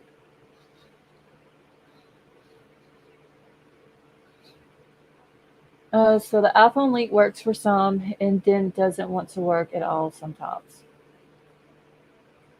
So is it on YouTube's end or is it on like the phone itself's end? Getting around amazingly well for his situation. Well, Gigi, that's good to hear. I'm glad he's doing good. Oh, I think it's a YouTube. Okay. I don't know. YouTube's been acting wonky here lately. I know that they've been doing all these updates and all that, but Gigi, you're welcome, honey. It's very annoying. I don't like the YouTube part on the TV, wherever you go to search, they completely changed that. The whole uh, top messages versus live chat. I don't like how they have that set up on the phone now. It's like everything that was perfectly fine, they went in and changed it. Whole ass computer. 9mm, don't feel bad. Mine was acting up last night. That, my internet, and everything else because of all them storms. All right, so has an Apple Plus. Oh, Apple iPhone, but not in. Huh? Okay, when's your.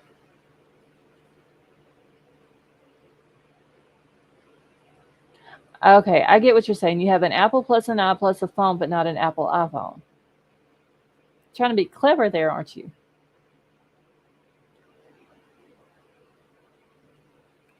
I think Jerry Springer, I think they said he was 70, 71, 72, 70. He was in his 70s, 70 something. Hey, Illusions, how are you? 79. Okay.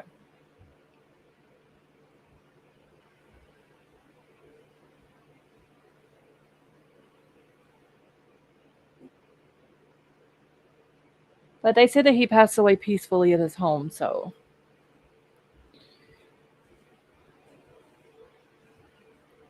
Yeah, Midwest Girl, I read where it was pancreatic cancer, I believe is what it said.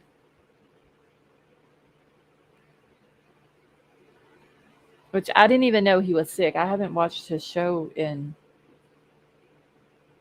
God, forever. He was just diagnosed with pancreatic cancer a couple of months. Oh, okay. Thank you, Yamaha Biker. Yeah, I didn't know that he was even sick like that.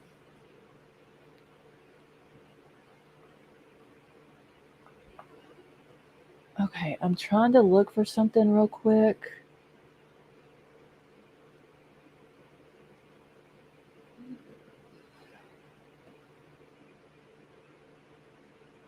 Let's see. He had a new show. He was a. Did he really? See, I didn't know he even had a new show.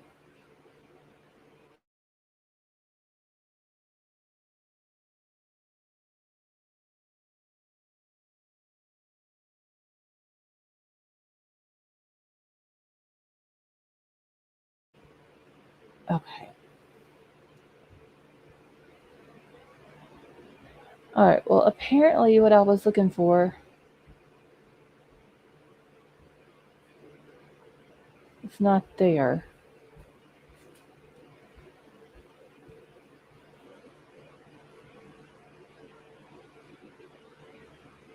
All right, y'all. We need 40 more likes. Is what White Little Baby is saying. So if y'all have not hit the thumbs up, please do so. Ricky Lake was hot. I remember Ricky Lake. I never watched her, but I remember.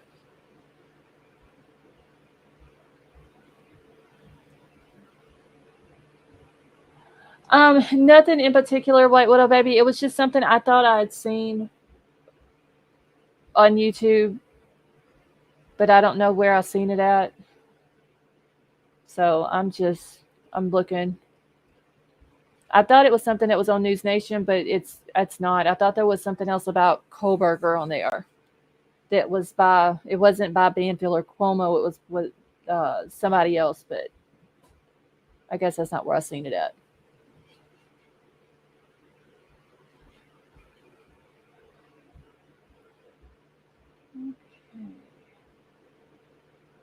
Let's see, mayor. Yeah, I didn't know he was a mayor of Cincinnati either until I read that. Was it Cincinnati or something around somewhere around Chicago? Huh? It might have been in Cincinnati. I didn't know that though until I'd read it earlier. And he was a mayor and all that.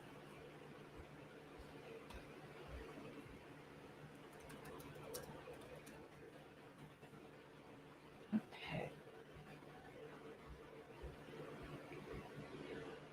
Okay, so it was Cincinnati. I don't know where I got Chicago from. Or was he living in Chicago when he passed? Did you hear Banfield has a burner?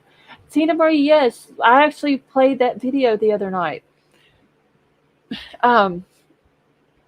She got on there and was like, "Who has a burner phone nowadays?" Well, I have a burner phone. I've been trying to contact Bryan Kohberger to talk to him. I mean, she should know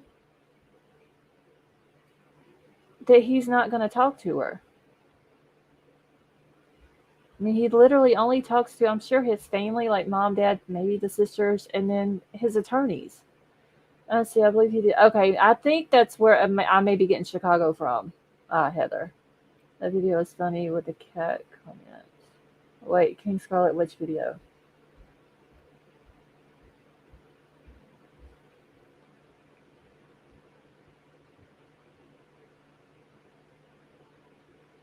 Okay, 1 second. You should watch Oprah.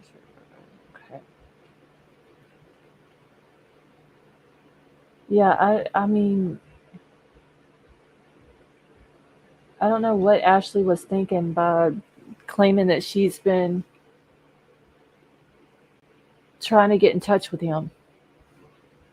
I mean, it's not like he's going to tell her anything if he did talk or answer a phone call from her or call her back or whatever. I don't think he would tell her anything. Let's see, Banfield burner phone and the cat comment. Let's see, what would she need a burner for? Crime Crazy, she claimed, I don't think you were in here the other night, Crime Crazy, when I played the video. And let me see if I can find it, and I'll play it again if I can. But she claims that she has a burner phone and that she's been trying repeatedly to call Bryan Kohberger.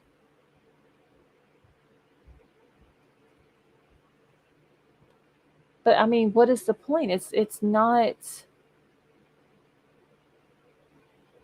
That's maybe she didn't want Kohberger getting her number, so I don't know. I mean, call from the station. Like, she works for the news station, so or new studio or whatever it is. Hold on, let me see if I can find. Why not use their phone? Hey, Caddy Wampus, how are you?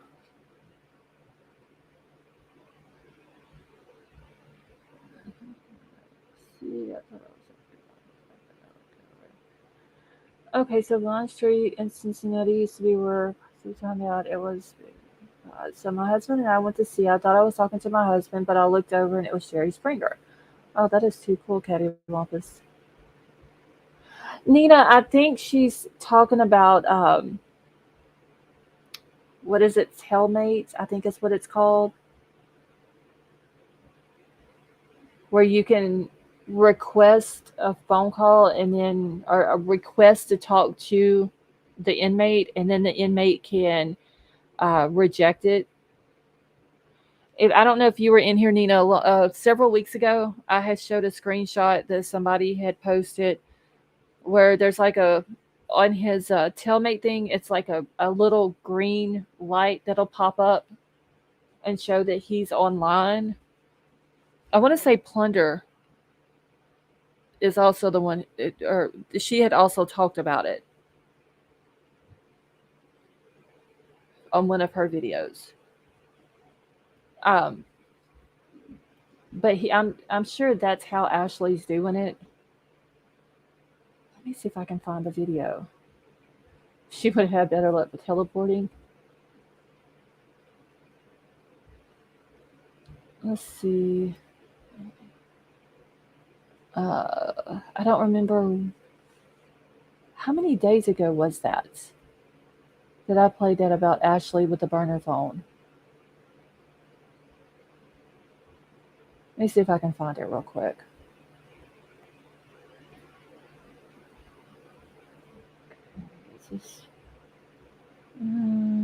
Okay, I'm only up to 14 hours, so it may take me a second. Maybe it's just me, but I've been seeing little criminals in U.S. prisons on TikTok live with smuggled phones. Oh yeah, Casey, they get phones in there.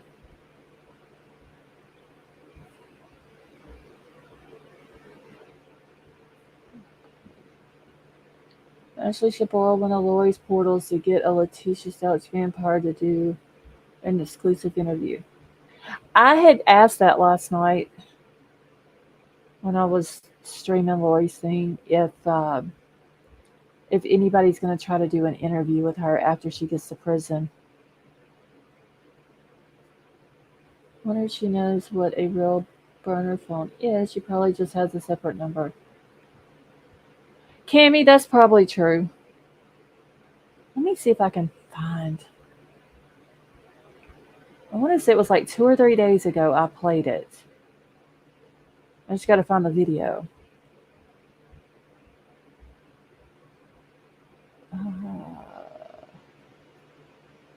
Let me see.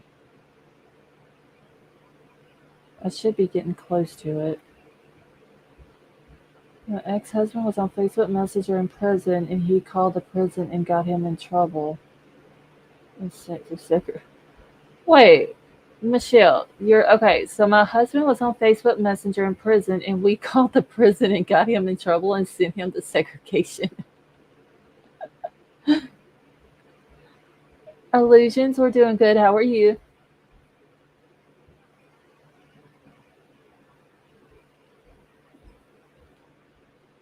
Heather, I like Bryan Hinton too.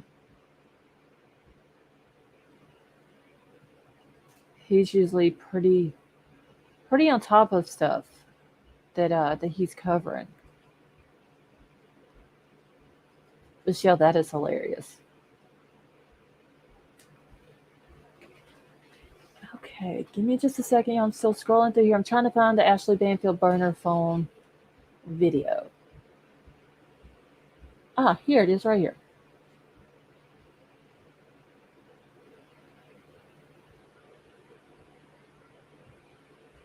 Okay, Ashley Banfield, I've been calling Bryan Kohberger on burner phone. Okay, let me get it. Okay, hold on. Let me pull it up here for y'all.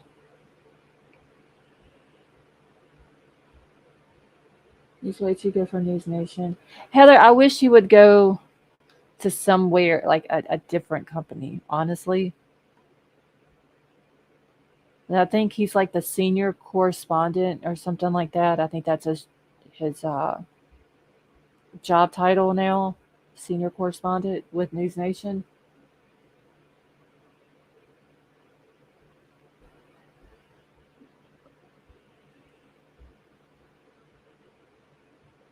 Let's see. Maybe brain cells ran away from her, and her shirts are begging for color. All right, so let's play this because, like I said, I don't think Crime Crazy was in here the other night when I had played this. Something real quickly, Alex. I just mentioned to the viewers who are watching right now that Lori had 18 different phone accounts, but I didn't even mention the burner phones. What's the story on the burner phone? Who has burner phones except for like drug dealers and criminals and me? I have one, but like, what was the burner phone story? Well, that's what the prosecution will tell you, right? The only people that have burner phones are criminals that are trying to hide their misdeeds or people that are trying to cover up and not let other people that they're associated with know about the things that they're doing. And so it was revealed today that multiple phone accounts existed for Chad, for Lori, for Alex Cox. Now, there were three in particular for each that really were doing the brunt of the misgivings and the misdeeds, I would say. But ultimately, what the defense is trying to point out is that just because someone has multiple phones doesn't make them a criminal. Now, of course, as you mentioned, those who have burner phones usually are up to no good. But really, there was a lot of talk today about the phones, about the communications, the side chats. Also, Lori was saving some of these burner phones that were associated to Chad with different names, like she would put him as a bishop in her phone, or Alex Cox had different pseudonyms and aliases on all these different burner phones as well. So a lot of conversation about tracking phones today and about the phone activity that were happening. Well, I just want to be really clear. I am not a drug dealer or a criminal, but I have a burner phone because I've actually been calling Bryan Kohberger in jail, trying to get him to, consider returning a call. And he hasn't so far. But Alex, you'll be the first to know if Bryan Kohberger calls me back. You and Bryan Hinton. You can just keep trying. It's what we do. Alex, awesome job. Fantastic. Way to go with the exclusive interview. Thank you for watching. Go to newsnationnow.com to find News Nation on your television provider.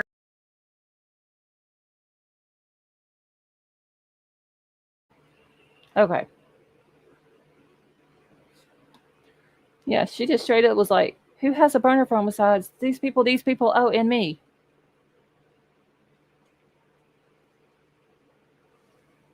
I don't believe that she tried to call Bryan Kohberger in jail. If she did, why not show it? Show the proof of it.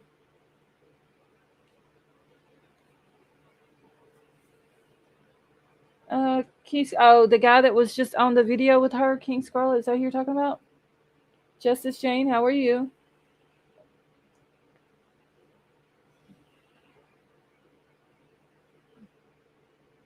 Hey Ava, how are you?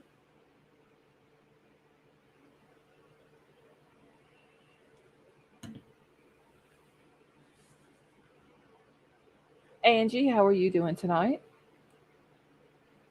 So yeah, I think she's secretly obsessed with him. She gets too perky talk. Oh, you have to watch her sometimes on the videos. She'll get their head to moving and everything else. I'm telling you, she's gonna end up with whiplash. She almost seems like some of those people that send any money. Hey Rayanne, how are you? Like them obsessed women.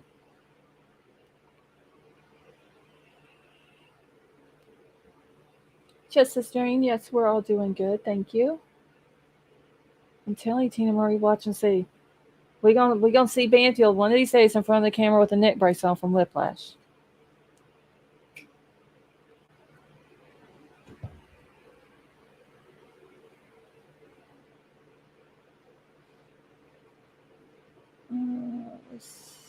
Angie, you thought that too?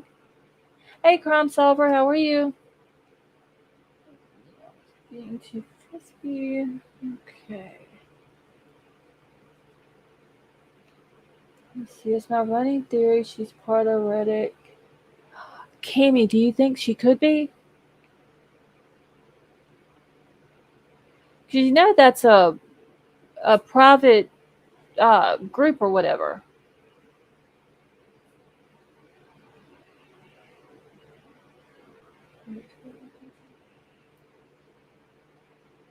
Hold on one second, y'all.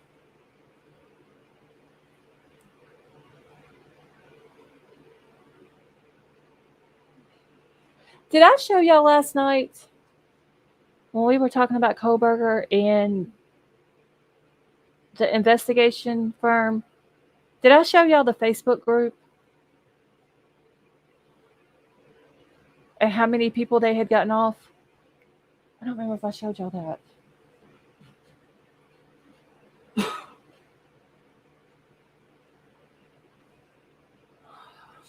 Hold on. Let me go to Facebook real quick. I remember talking about it last night, but I don't remember if I showed it.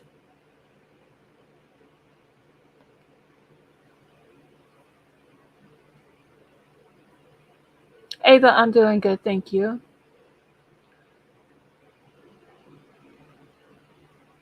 Yes, Crime Solver, I'm doing good, thank you.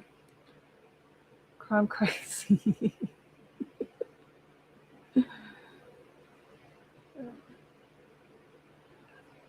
Let's see. So let's see. She is in the U of I discussion page on Facebook. I wonder if she's in the Reddit group.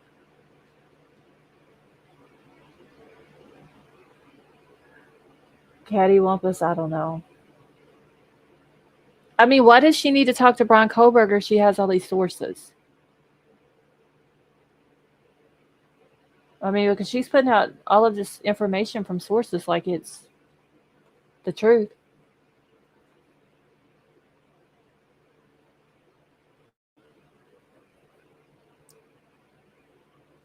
Okay.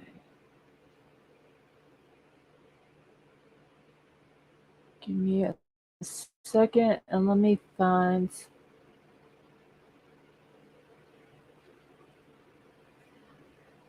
Bend and snap. Yeah, we're talking.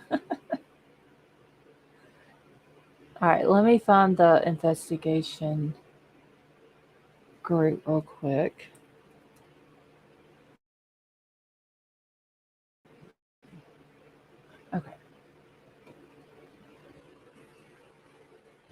Hold on, I gotta find their name because I thought I had it saved on here, but I don't guess I do. So give me just a second, y'all.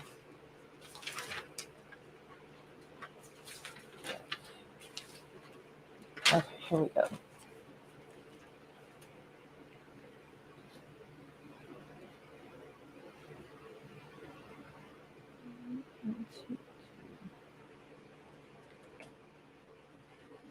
Okay.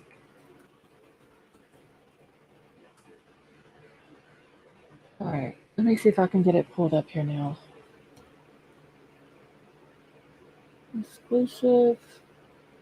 Okay, so breaking news on LSCC. We've obtained Ashley Banfield's burner cell phone number 1-800 Whiplash.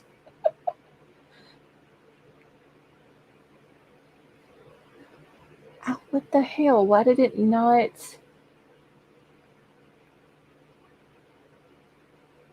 Oh, son of a bitch.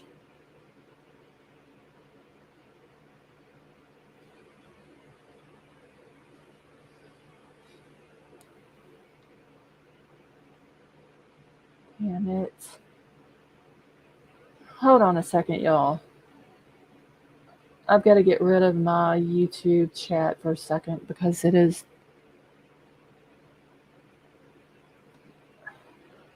not want to act right. Okay, now let's try this again. Let's see. She probably started the group. Imagine looking in her closet and it's just nothing but a white shirt. How creepy is that? I've seen where somebody had asked her about why she only wears white, and she said something about she was tired of seeing like all the frilly dresses and cocktail dresses and all that. But I mean, it seems like that would be a little bit better than always wearing white. Like she needs color in her life. Put some pink or something on.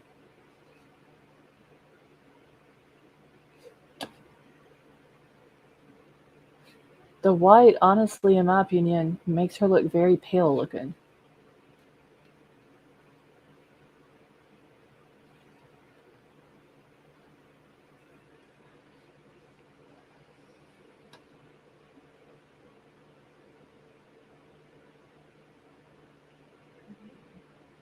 Okay, give me just a second. I'm still trying to find, because there's several different pages with these people's name on it. Okay, here it is right here.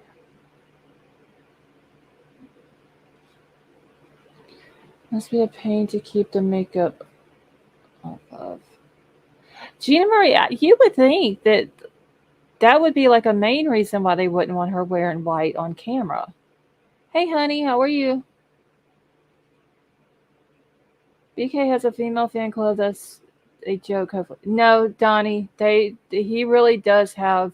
There's females that are sending him money, putting money on his books. I showed some screenshots last night of women that are one sending like $100. There was two other ones that were $25 each. Valentine's Day, somebody sending $50, and the ones that I showed last week was just like within a week or two of each other.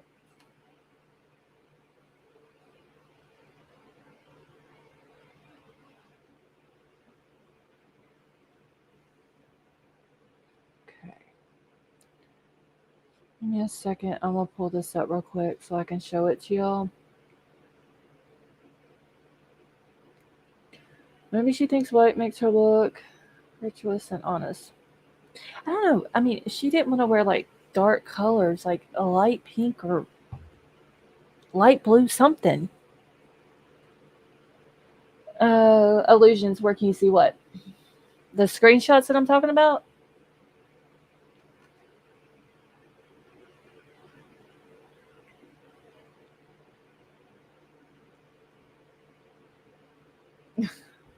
Tad.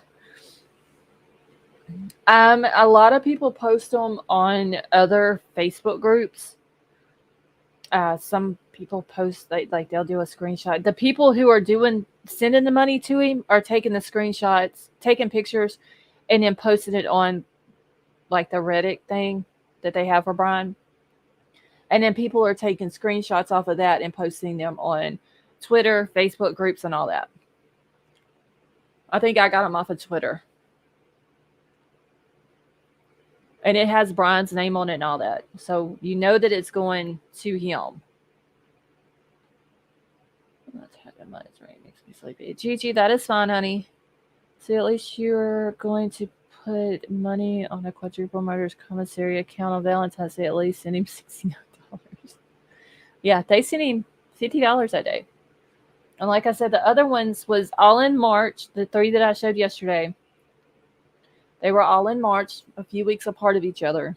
And it totaled out to be $150. And that's just the ones that people posted. See, this is on Facebook page. Wait, what are you talking about, Megan? Let's see. I don't know. I wear dark colors a lot to make me look thinner. Okay. Deborah Ann. Is she leaving out for the night? Deborah Ann, if you are, honey, have a good night.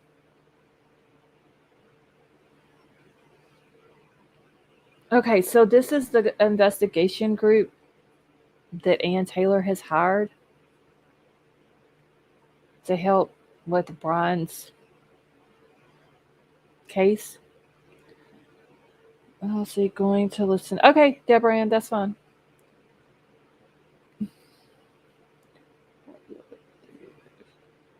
Let's see. Later and longer. Obsessed, yes. I will be after this live is over with. I'm gonna do another live, and I'm gonna stream Lori's audio from today. I was gonna do it during the day, but like I said, I just don't have.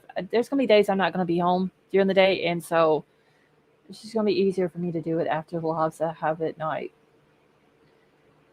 Okay, so anyway, a lot of the stuff I can't read out, but y'all can see it on the screen. These are just some of the things that they got overturned. This one, y'all can see what it's about.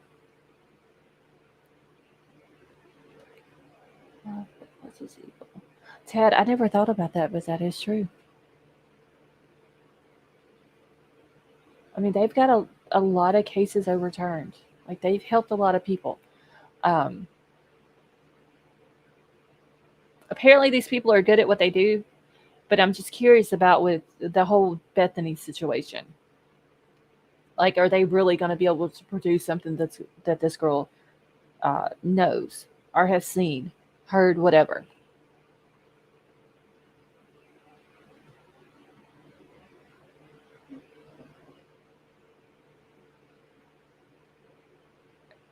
And a lot of these cases are the same type of cases as well.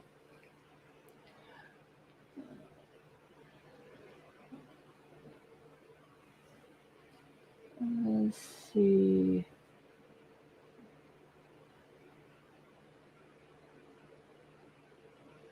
All right, give me just a second, y'all. I'm just looking through chat real quick, make sure I haven't missed nothing.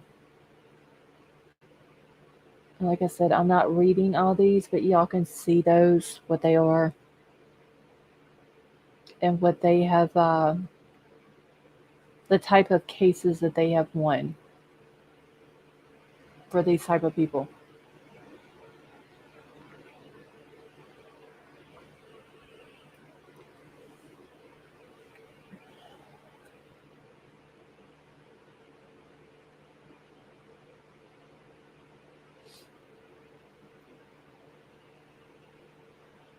Hey, Callie, how are you?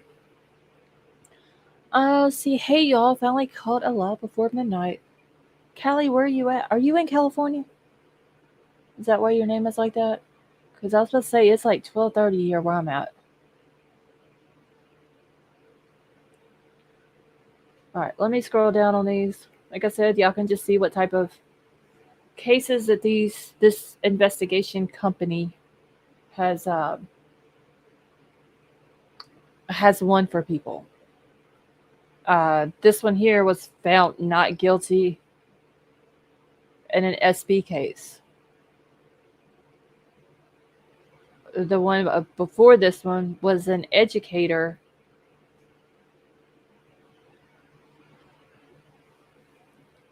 who was acquitted in that type of case.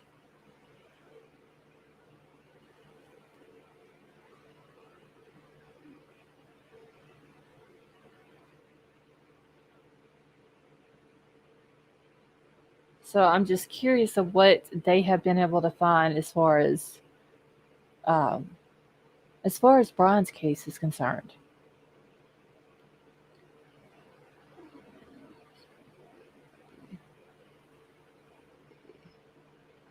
Gigi, I am so happy to hear that your husband's doing so much better.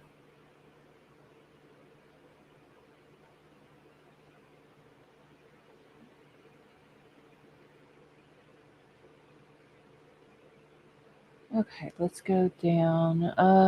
See, LinkedIn has a very good description of Lee Pia's history. Very impressive. Where did I look up? Hold on. Might have been their website. Give me a second.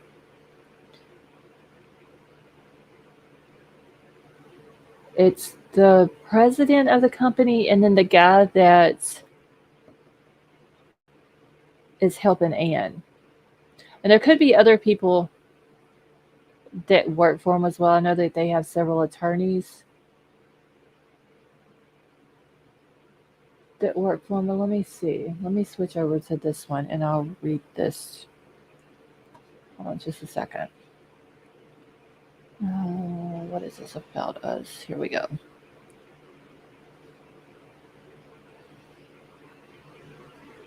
All right, so this is their website.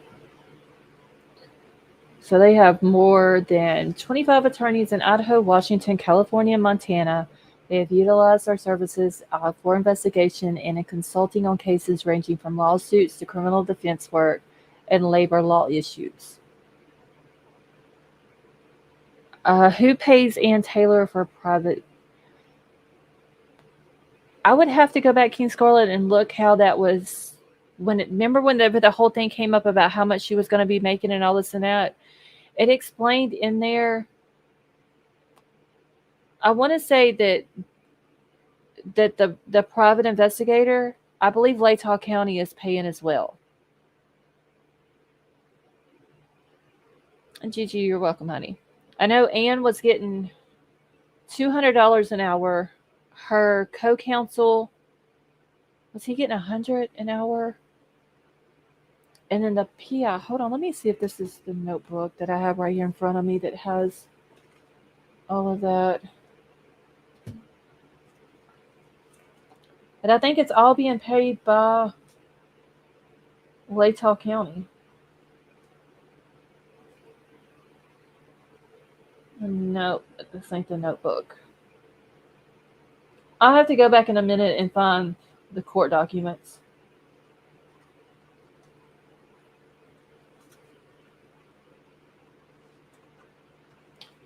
This ain't the notebook. I'll have to go back and find it. Let's see. Yeah, it was $200 for her for a 40-hour week. Anything over 40 hours. Okay, so the $200 for the first 40 hours went to the public defender's office, and then they pay Ann out of that. How they would pay any of their other public defenders. Anything over 40 hours, that $200 goes in her pocket. Then her co-counsel, I believe, was $100. The PI, was it $80 that he was getting an hour? One juror matters. Have a good night. Honey, have a good night. I'm going to have to go back in a minute and find the court documents where they were talking about that. All right, so they do criminal defense work and labor law issues. It says our company is based on the belief that our clients' needs are more the utmost importance. You're welcome, King Scarlet. Our entire team is committed to meeting those needs. As a result, a high percentage of our business is from repeat customers and referrals. We would welcome the opportunity to earn your trust and deliver you the best service in the industry. Whether your requirements are fact-finding, expert advice, or ongoing consulting services, our staff will provide a service that exceeds your expectations. Access to investigative databases, Knowledge of the justice system and rules of evidence, coupled with our training and expertise, makes us unique in the field populated by imposters and pretenders. So it says a proven record, whether you are accused of a crime, being sued, wrongfully terminated, or being harassed at work, you have the right to be represented and have your interests protected. Because we have worked in and around the federal, state, and local courts for decades, we have a keen awareness of relevant evidence and the value of an in depth, thorough investigation to the outcome of your case. There's more than 25 attorneys in 4 states. Can't be wrong when they choose integrity investigations as their support for trial and litigation.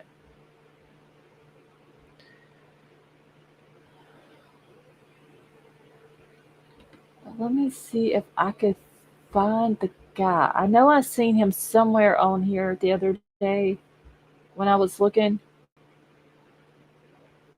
It talks about him and the one that's working with Anne.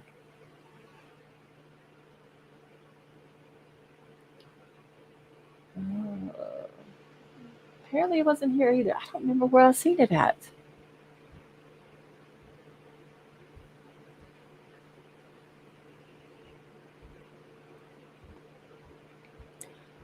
See, they will have an expert saying 2 different weapons were used, so on and so forth.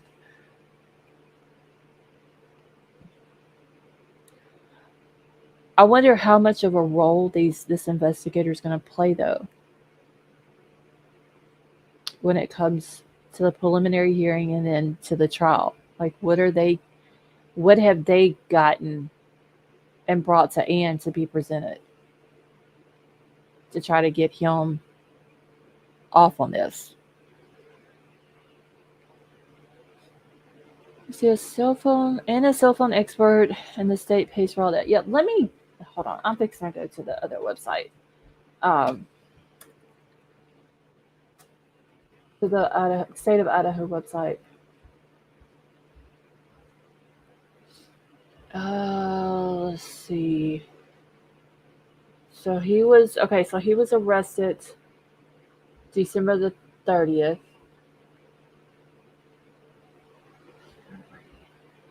I gotta find the one.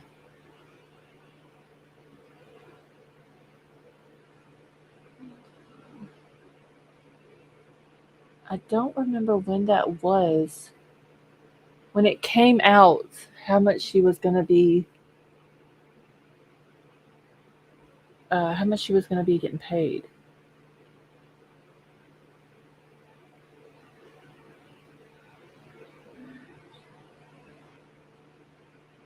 Seems like there's some documents missing out of this list too. So I wonder if it's a big fat nothing if AT loses a little credibility. ADP case is huge money for the attorneys and everyone involved. Oh shit. Let me see if I can find it, y'all. I know it's on here somewhere. Maybe it was court minutes.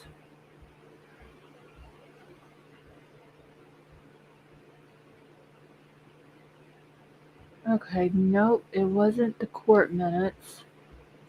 8,000 a week. That is more than 380 a year. Yeah, it was going to be big money that was going to be made on this.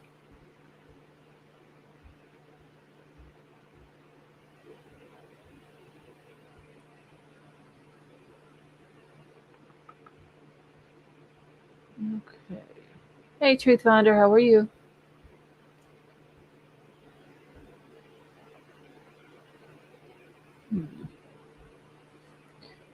That's not it either. Let's see. So I think what she's getting paid was on Twitter, but I don't remember where. Sorry. No, that's fine, Heather. I know the document is um, on this website for the state of Idaho. I just have to find the document because they don't have it. The title of the document, it doesn't say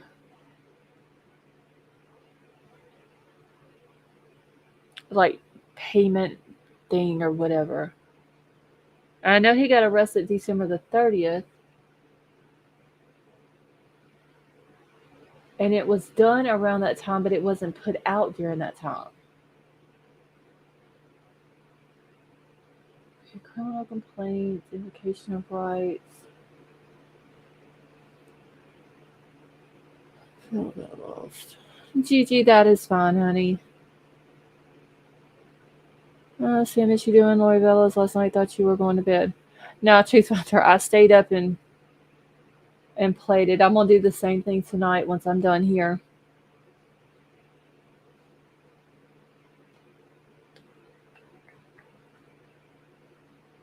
Oh, wish I could. No, I'm gonna find it. Just give me a second. See, our co-counsel making 180 an hour for 40 hours. Was it 180? Was that it as one? Truth Finder, she said that I'll have to play the video again in just a second. Um, there's an article with it and there's a video, and I was just like, I can read the article to y'all, but you wouldn't get the full effect of Nancy Grace's tones that she was using, and the tones that she was using, it doesn't seem like she cares too much for Ann Taylor. The amazing Tiff, how are you? And happy belated birthday.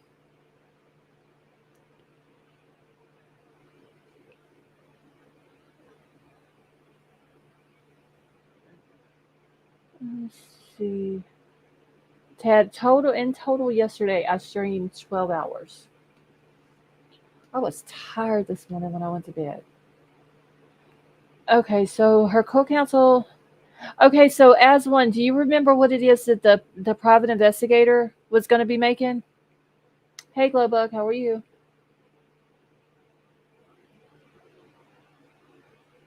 I just remember that whenever they put it out,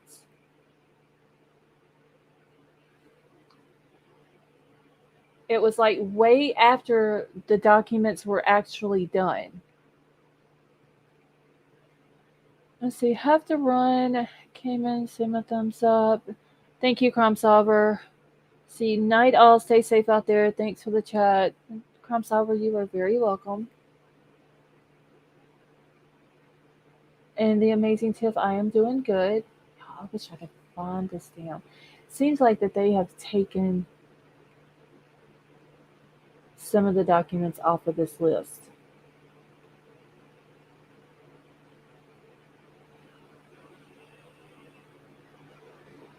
That's what it seems like.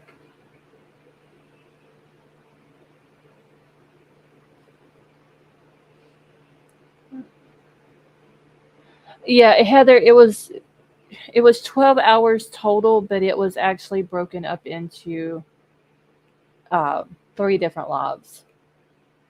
I did Lori's audio from the day before that, earlier yesterday. Then I did my actual live on Bryan last night. And then after Bryan, I did Lori's audio from yesterday. Crime Solver, thank you so much for that super chat. And Crime Solver says white blouses for everyone. That was very nice of you, Crime Solver. Thank you. Okay, I don't know where it's at, where it's talking about how much they were going to be making.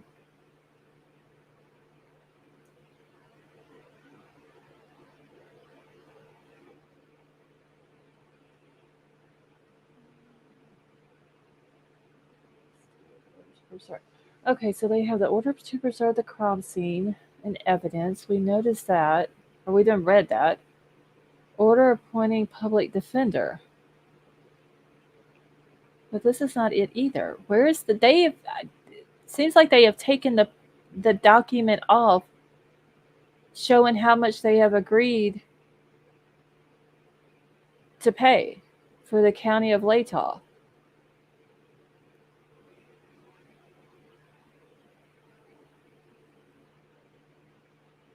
Like it is not on here anymore.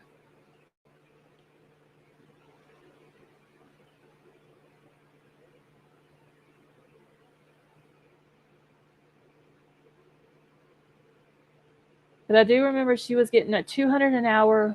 As one said, that the co-counsel was getting $180. Okay, it's been predicted last 5 days. Okay, so with an average of 8 hours in court, meaning that Taylor and her team could earn more than $30,000 a day. Okay, any investigator working on her behalf will be compensated at a rate of $45 an hour according to the agreement, which was approved on Tuesday. See, that agreement is not, it is not on this list anymore.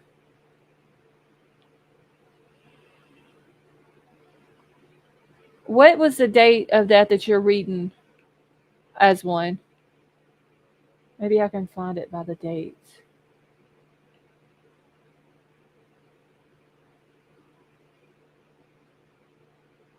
I just remember it was going to be a lot of money that her and her co-counsel was going to be making. Go to Daily Mail. Okay, let me go to Daily Mail. I don't know why they would have taken that off of here. I mean, everybody and their brother has done seen it. dailymail.co.uk.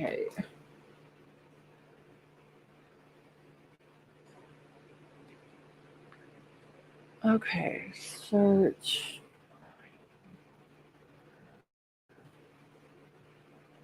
All right, give me just a second.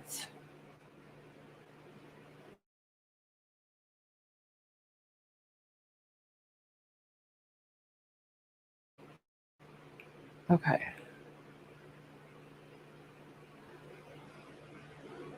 King Scarlet, I'm not sure if there's a limit or not, but that was what they had agreed to. Okay. All right, give me a second. Let me go through. It's going to be way down on the list on the Daily Mail. And Taylor would be paid $416,000 a year based on her income for the case. That is crazy to make that much money. Oh my God, that is just ridiculous. Okay, let me see if I can find it real quick.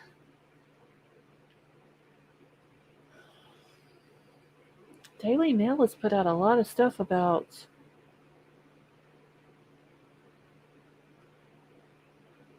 Kohberger.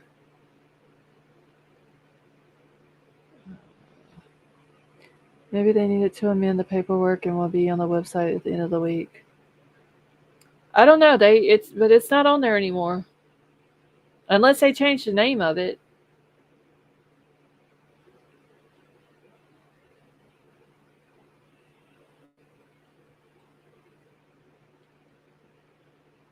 Okay, it's going to take me a second to try to find this article.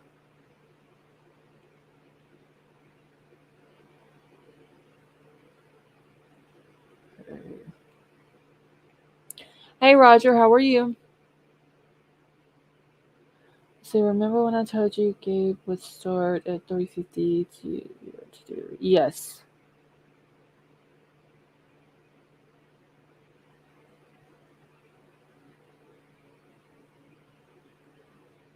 Well, I didn't realize how many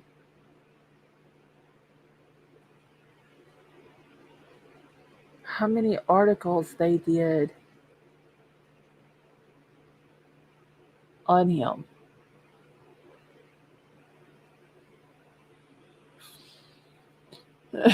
Tad.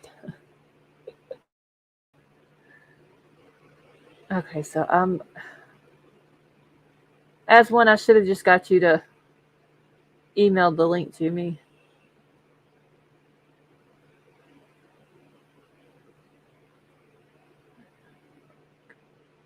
God, Lord. Daily Mail has been, I don't know how much of stuff is true that they've been putting out, but they've been putting out some stuff on Bryan Kohberger.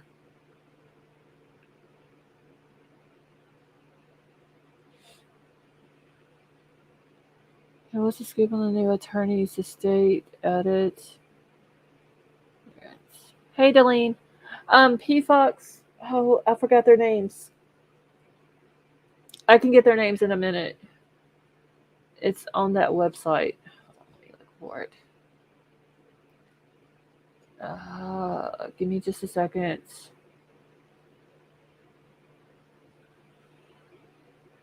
Okay, so Deputy Attorney General Jeff Nye, his last name is Nye, and then Deputy Attorney General Ingrid Beatty, Batey. I can pull that up while I'm looking for this other, so that way y'all can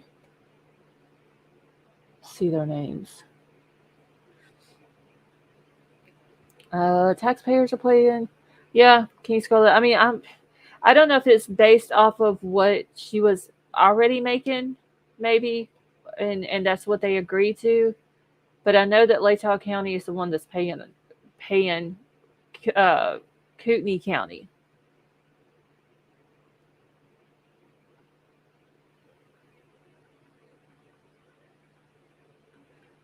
And see, that was the whole reason, like in the Lori Vallow case, the two attorneys that she has, she had to get them because they were death penalty qualified attorneys.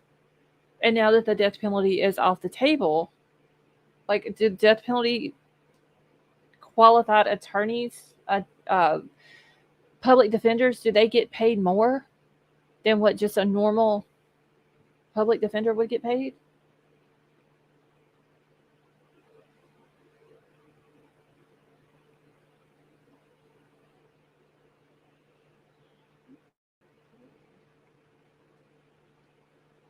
All right, I don't see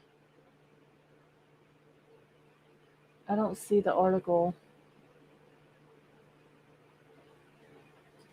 Let me try this.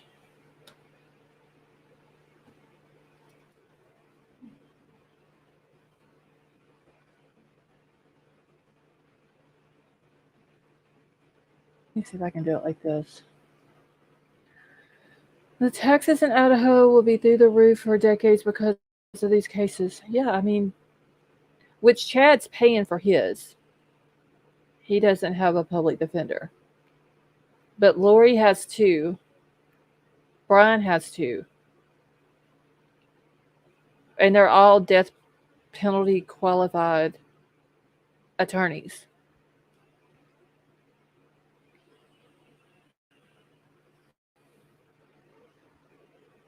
Okay, let me see if I can find it like this. Dang, I type it in a different way and it's still.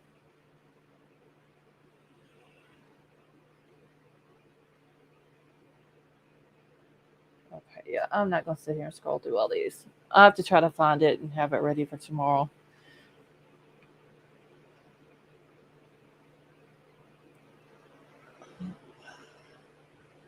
Ron's girlfriend should be paying her instead of snacks.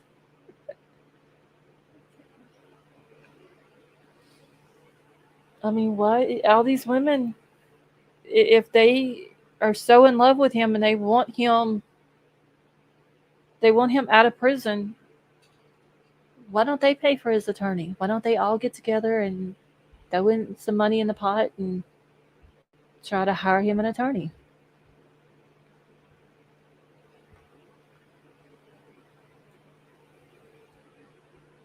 Okay, so there's the names of the two deputy attorney generals that has been hired. I don't know anything about them. I haven't looked into them to see. Matter of fact, I can't even write their names down because I don't know where. Oh, never mind. I couldn't find my pen.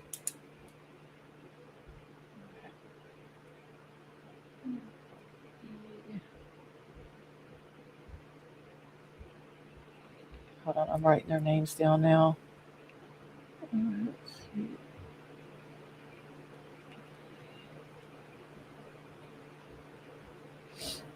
Hold on just a second.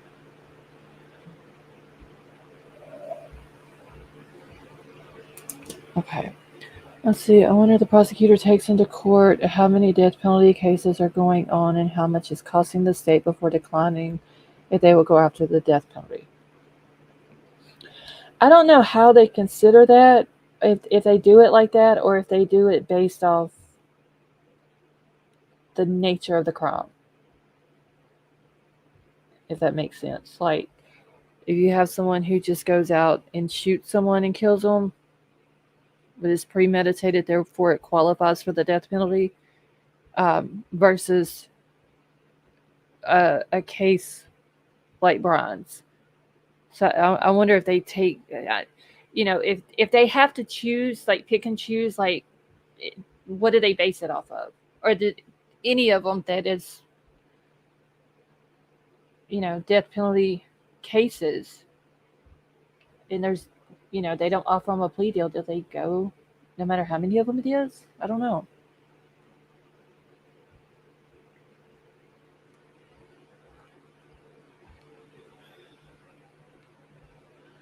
Let's see, one of my old friends' twins came out of college, going to start him out in some business.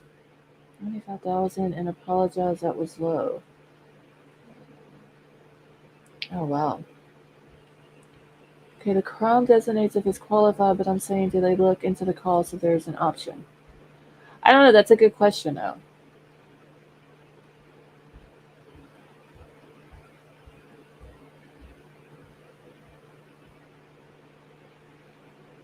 Because there was only how many? Like, Anne is the only death penalty qualified attorney or public defender in northern Idaho. I don't remember how many it was in the southern part of the state. And I believe you had to have two for each death penalty case. You have to have two attorneys that are both death penalty qualified.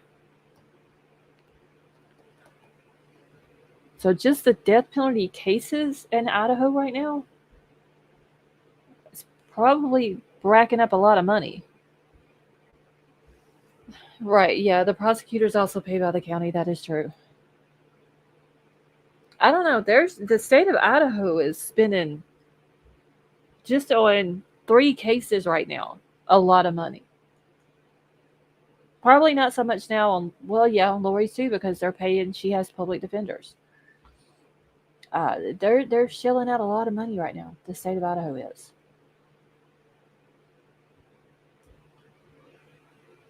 I wish I could have found the other talking about how much Anne was going to be making, but for whatever reason, they took it off the list. Unless it's all mixed up with some of these uh,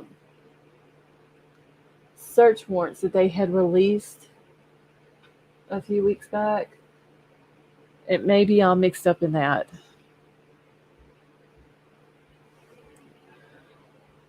All trials are expensive. Yeah, that is true, Cormac. I mean, because you have, there's so many different people involved in a trial, but just imagine Lori Vallow, Chad Daybell, and Bryan Kohberger right now, just in the state of Idaho. Lori has 2 public defenders. Bryan has 2 public defenders. Chad's is not a public defender. So that's 4 right there that the state is paying, plus the prosecutors, plus anything else that's out of pocket. Just Latah County alone is paying Kootenai County, plus Anne's overtime, plus her co-counsel, plus any investigators and all that. It's literally a shit ton of money. Yep, they're going to pull in a lot of experts on all these cases. I'm pretty sure the ones that are with Lori's case and that are testifying in Lori's case right now are probably be the same ones for Chad's. There may be 1 or 2 different ones. But there's no telling when it comes to Bryan's how many witness or experts they're going to bring in.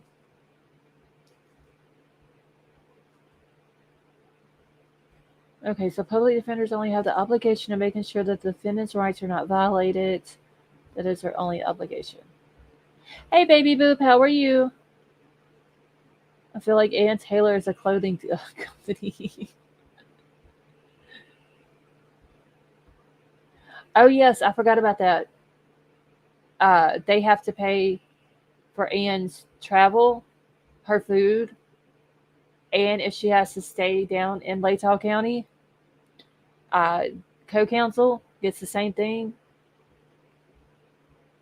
So if they go down there and they have to, because Kootenai County, I forgot how far it is, but if she's got to go down to Lake County and stay for 3 days, that's, 2 to 3 nights at a hotel for both of them, and the co-counsel.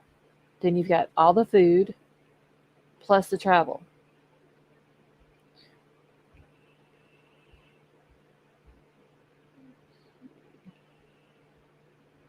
Let's see. Wonder how much extra the new attorney general for the prosecution. Oh my God, Roger, there's no telling.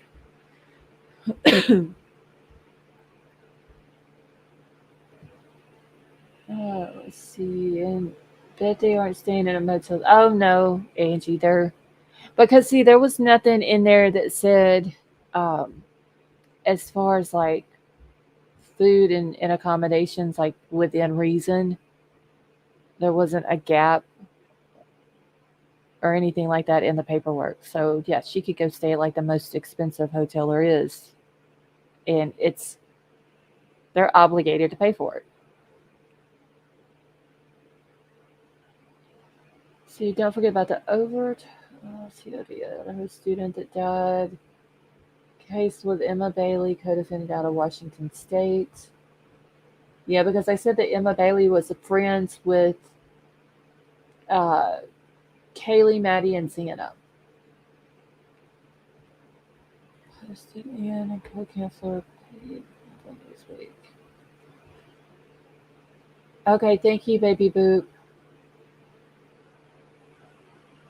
Would you be willing to serve on a firing squad? Carmack, that depends.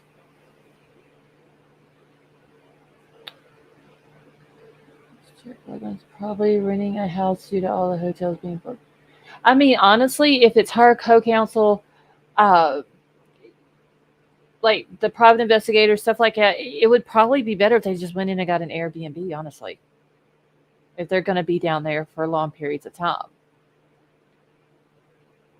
As far as the firing squad, like I said, it would depend. If it's someone that has been convicted of it because they hurt one of my family members, for sure, I do it and think twice about it.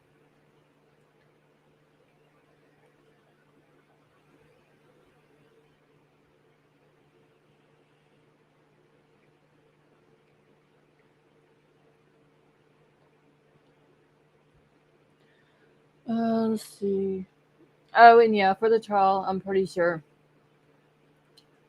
they'll end up getting a house. I mean, that would honestly would be the simplest thing to do even during the trial. It's just to get an Airbnb.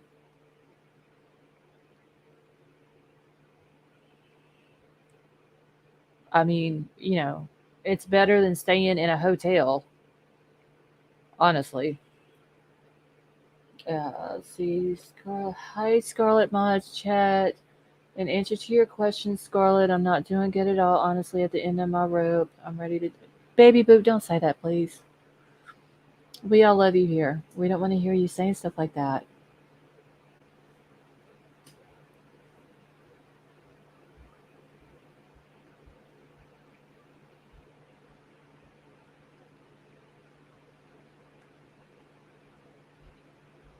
Bear in mind that accommodation needs to be safe. This case will bring out others.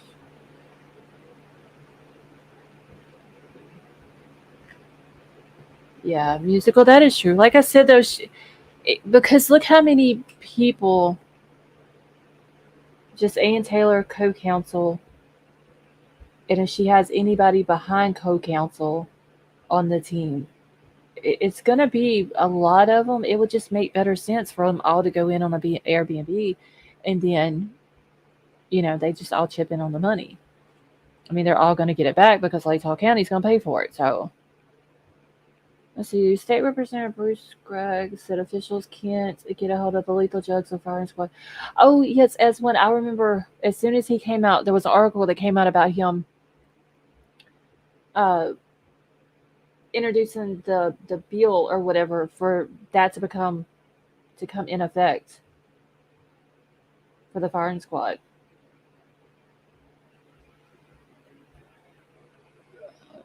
Yeah, baby, but please don't say stuff like that, okay? Please. If you need anybody to talk to, you know that you can talk to me. You got my email.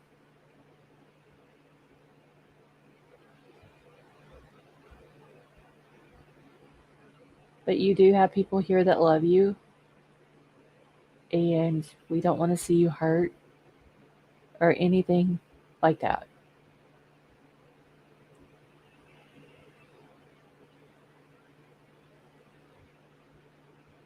Y'all keep baby boop in your prayers, please.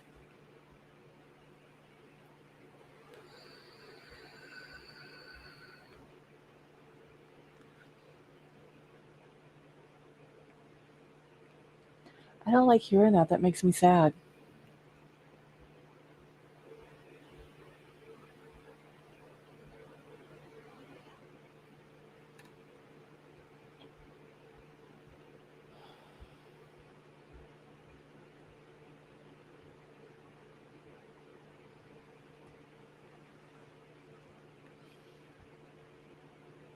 See, Baby Boop King Scarlet News said that you can email her as well. Like, there's people here that would, if you need to talk to, um, if there's other help that you need, like, there's always someone out there to talk to.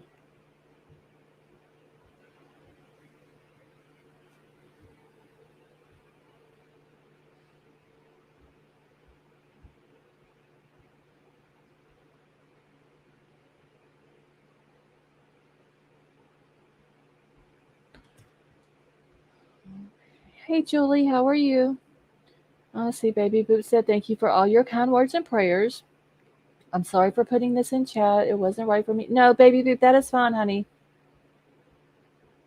You don't have to apologize for putting that out there. Just know that everybody here loves you, okay? We all love and adore you, and there's nothing to be sorry about at all. Michael, how are you? Everybody in here loves you, Baby Boop.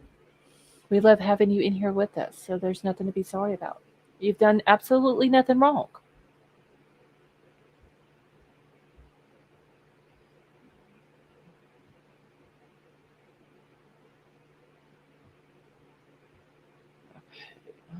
Let's see.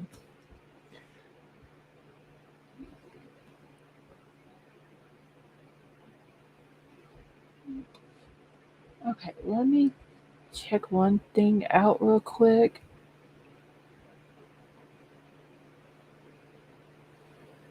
I'm gonna find that other thing that I was looking for too, y'all. I know it's on that website. I'm just gonna have to go find it. Okay, I gotta look up one other thing real quick. Listen, at the end of the day, it could have been a group of kids that did this, and it was not him. Michael, you're talking about Bryan. Tad, that is true. She's got this. Tough times don't last, but tough people do. Okay, what am I trying to do? Y'all, I've like literally lost track of what I was trying to do here.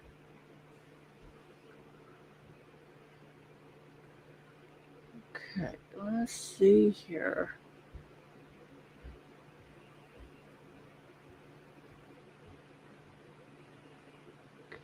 Close this.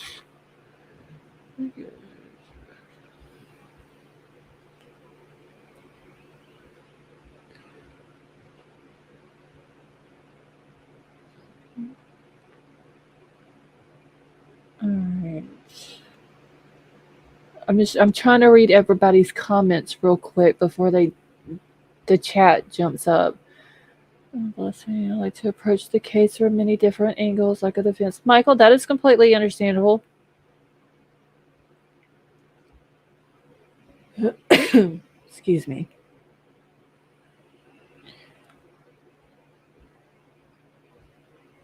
Okay. See, there's so much information out there. Yes, I'm talking about Bryan. Okay. But yeah, I get what you're saying. It's can be looked at many, many different angles.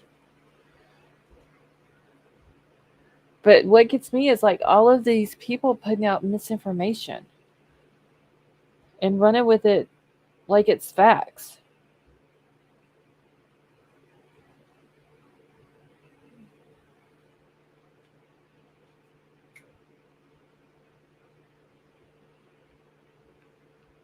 Let's see. We are family. Yes, we are.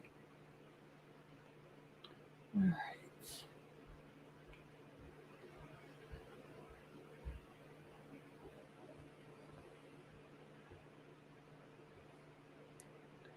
Yeah, talk. I think a lot of it probably is distractions, but it's crazy how uh, like just the news is putting stuff out, and they're like they have no facts to back it up, but they keep throwing out these sources that are close to the or close to the case, but yet there's a gag order.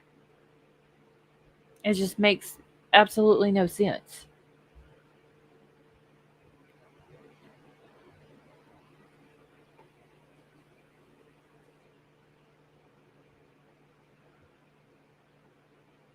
Yeah, that is no fair that all of y'all have the reactions and I can't do them because my phone don't have it. Vapor, thank you so much for gifting that membership. That was very nice of you. And Megan L got it.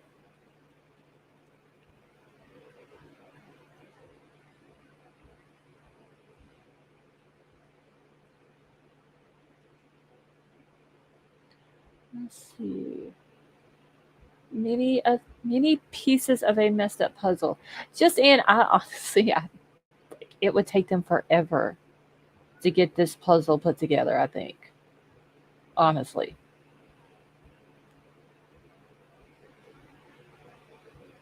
I just hope that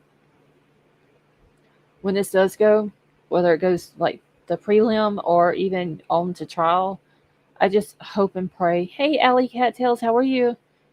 I just hope and pray that Latah County has their shit together and they produce the facts and the evidence that they need for this to go to trial. And then once it gets to trial, it's all there for a conviction.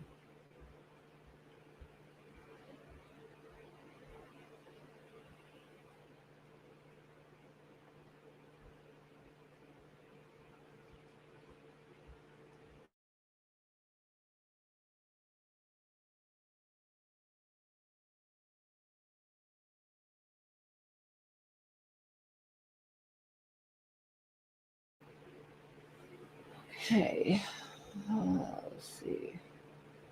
So the defense strategy will be to say it's a party house with many people going through it. Bryan was one drop in the ocean. Musical, that makes complete sense too, as far as a defense position. Just like the night before the murders occurred, there was a party there, and it was they said what 150 people. There's even pictures from that night of the party.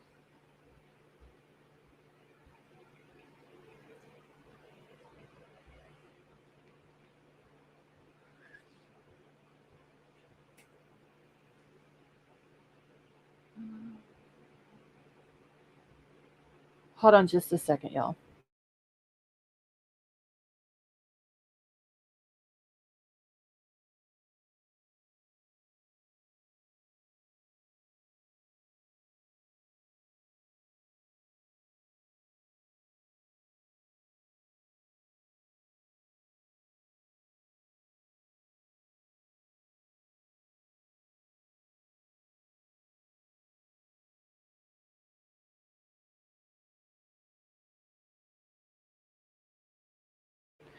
Okay, sorry about that. Alley Cat, have you been doing okay? I haven't seen you in a while either. It's so nice to have everybody coming back in here tonight. Let's see, yes, but there was no party. No, there wasn't a party that night, just the night before that. But and saying like the party or whatever the night before, she can still say it was a party house. Like there's They can't deny that. Um, and that's like Musical said, that could be their strategy. It was a party house. He could have been in that house at any given time at a party. He could have picked up the knife sheath or anything like that. And can everybody hear me okay?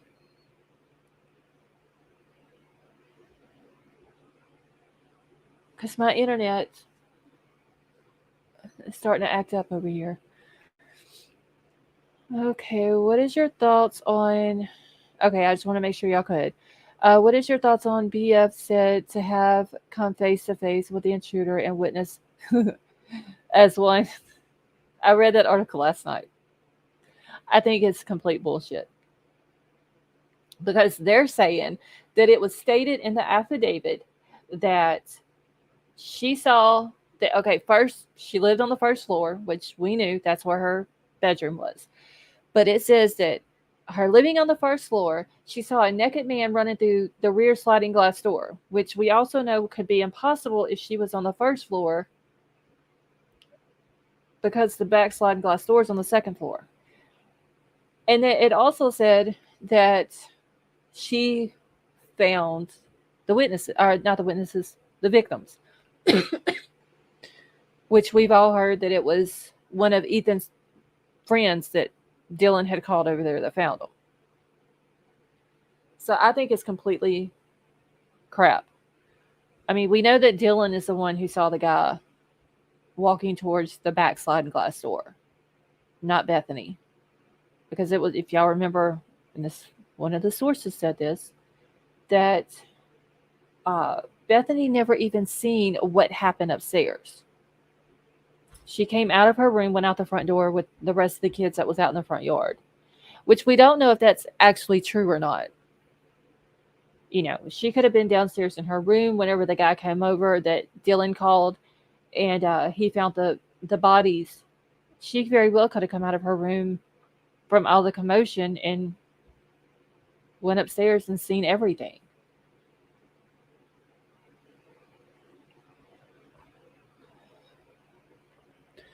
Let's see. Yeah, I'm good. Been a while. Thanks for the warm, so much for the warm welcome back, everyone.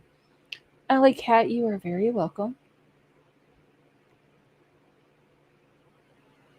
She saw a...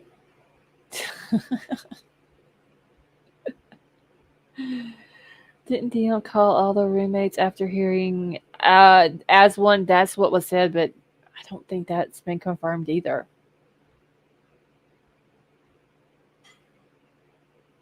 Has anyone actually figured out where the naked man story come from? Just that article is the only place that I've seen, Tonka. I haven't seen it anywhere else. I've seen it, the Pascal show talking about it. He wasn't putting it out as facts. He was more of making fun of it.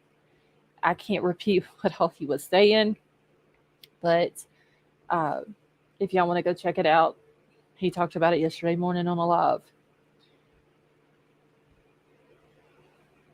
So yeah, there's no receipts, just the article. Basically, just like I said, the article that came out about Bryan wanting to be a female and move to the women's prison. It's kind of like that article. It's a bunch of crap. Let's see what article. Okay, so I'm gonna have to go to my email. Hold on one second. So we all know it gets the coldest just before dawn. I mean, they did say it was what, in the 20s at night up there? So,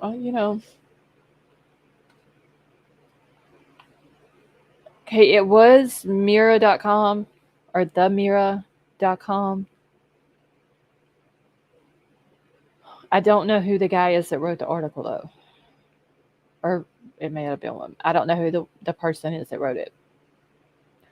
But give me 1 second and I got to get into my email to get the link to the article, and I will post it in the chat. Give me just a second.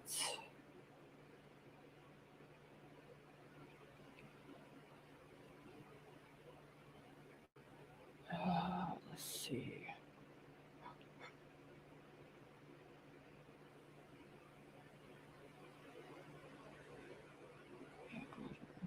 Give me just a second.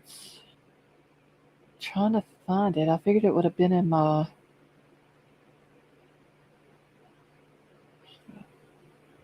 The flip is it? I know I didn't put it in. Hey, but a mirror is supposed to be a reflection of us. Oh, okay, y'all are talking about something else.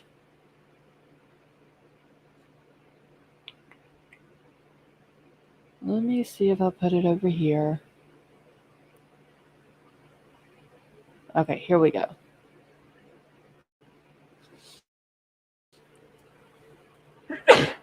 Oh, excuse me.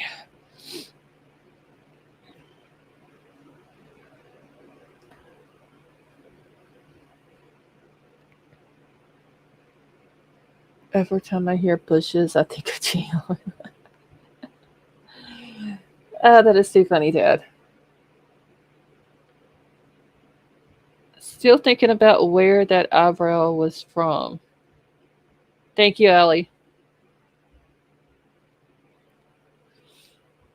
Okay, so it was. It's okay. So the Mirror is a UK. I'm just gonna call it a tabloid. Liam Buckler is the one that put it out.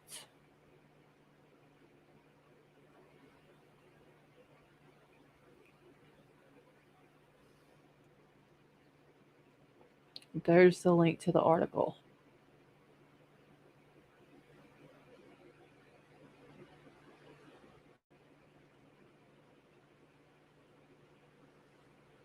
If y'all want to go and look at it.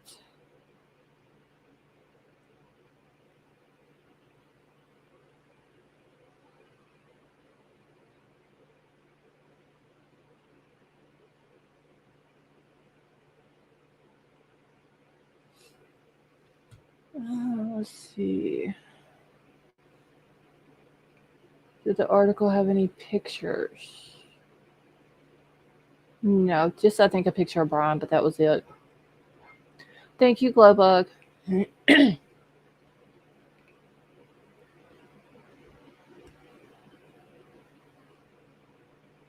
True Finder, she's in here somewhere, unless she fell asleep.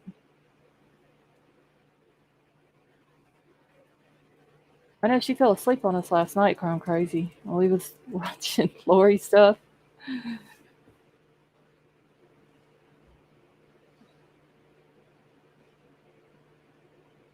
Or yeah, she could be in the closet too. Or she's down a rabbit hole somewhere. There's no telling about White Widow Baby.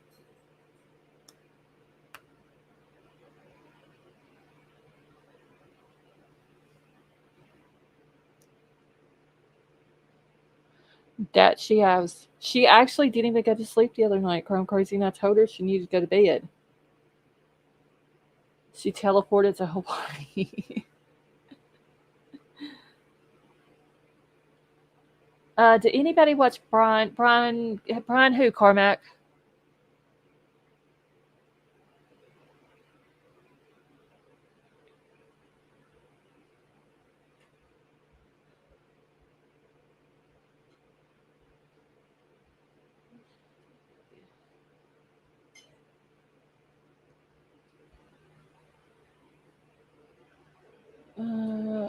Oh, wait, he pled guilty?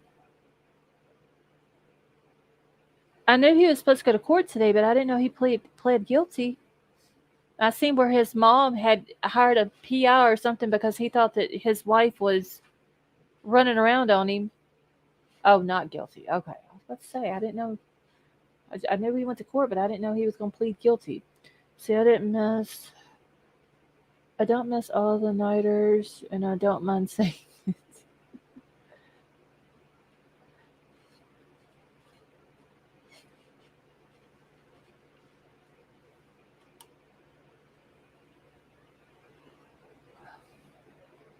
Well, crime crazy since I don't have to go anywhere tomorrow.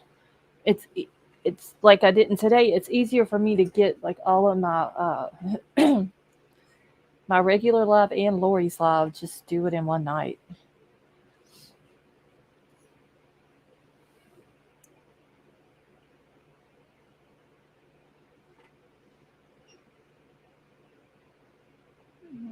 see, that was deep the mirror. Maybe deep.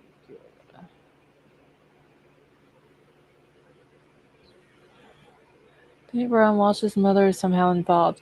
Well, Tonka, they were saying that she hired the private investigator for him, and that she was enabling him. Let's see. Please take time for yourself. You know. Oh, I know, crime crazy, and I'm fine. I mean, I've been doing all right.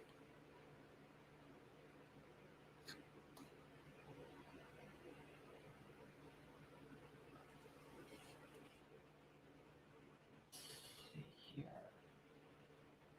Oh Jesus, I'm spelling Brian's name now.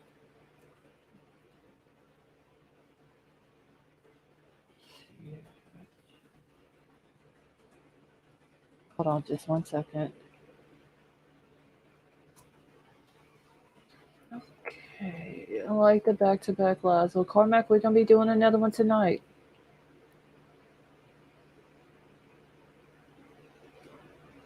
Let's see, and don't let the oddballs get you down. Casey, never. They try, but they can't.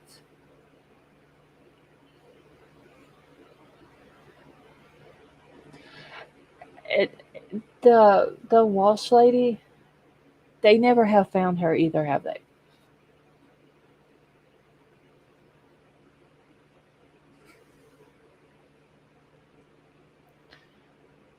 Oh yeah, I didn't even keep up with that case. They were just dingleberries trying to. Yeah. Okay, Justine.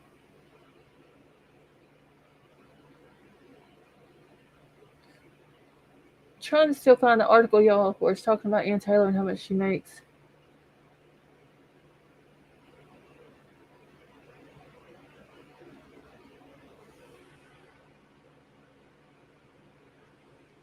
Okay, who was it that said something about Ann Taylor being a clothing company? Because there actually is an Ann Taylor clothing company. Did they find any part of her P Fox?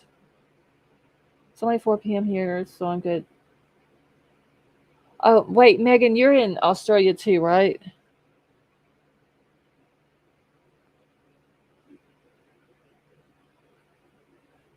Tissue and possible piece of bone were found. Okay, so the bone, I remember seeing something about like it was some bone fragment or something like that that was found,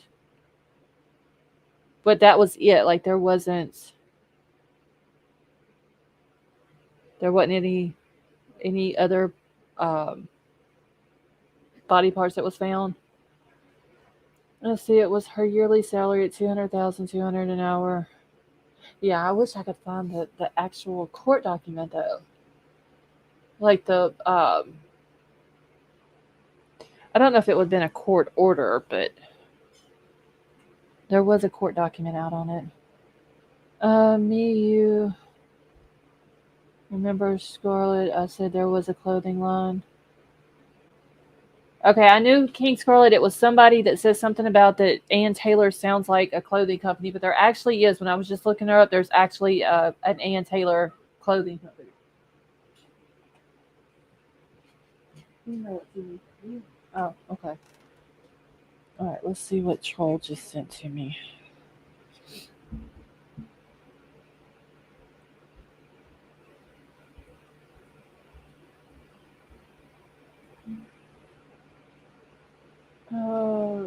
Was it you, Tad, that said it? I just know somebody said it like just a few minutes ago, and when I was looking her up, I googled her, and there is an Ann Taylor clothing company. I don't know if it's her or not, but I seriously doubt it is. But there is one.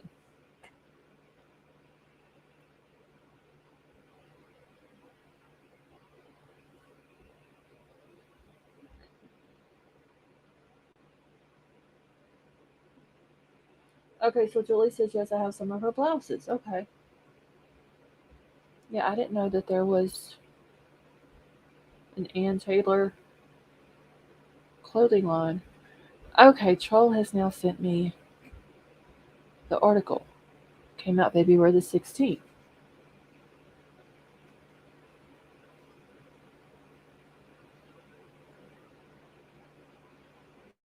So, Idaho murder suspect Bryan Kohberger's lawyer will triple her income.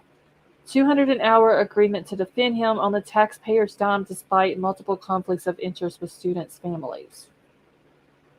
Okay, Gigi. So that was during the whole thing where it was being said that she had represented Xana's mama. See, I didn't say it tonight, but weeks back. It's not her. Okay, King Scarlet. She had life insurance policy totaling $2.7 million with all of her husband listed as the sole beneficiary. Oh well. So who has her kids? Because she's got what, 3, 4 kids?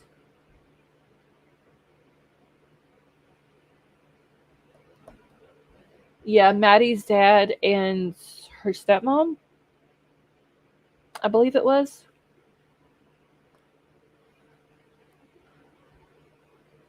Megan, they were talking about is her name Ann Walsh, the lady that was murdered, and her husband Bryan is now been charged with it.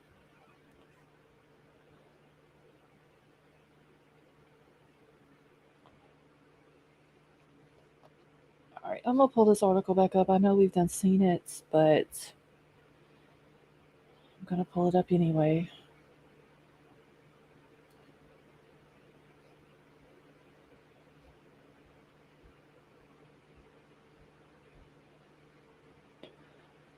All right. So, Idaho murder suspect, like I said, Bryan Kohberger's lawyer will triple her income with $200 an hour agreement to defend him on the taxpayer's dime despite multiple conflicts of interest with students' families. So the lawyer defending suspected quadruple murderer. Yeah, I can't even read tonight. Damn. Bryan Kohberger will be paid $200 an hour in the case with any additional overtime.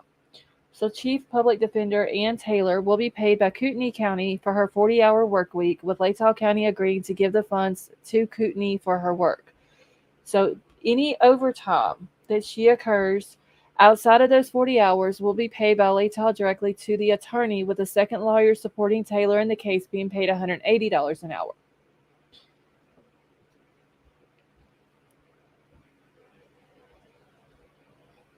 She was in charge of her case until January the 5th, the same day that Kohberger was extradited from his home in Pennsylvania to Idaho. Her lawyer is also accused of the second conflict of interest in the case. It was revealed that she represented Maddie Mogan's stepmother, Corey, in June of 2022. But I didn't realize that I knew she had represented Maddie's stepmom, but I didn't realize that it was that soon after or before the murders happened. Hey, Red Bull, how are you? Hold on one second.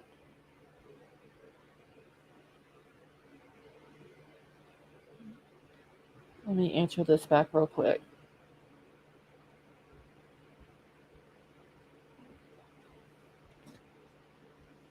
Okay.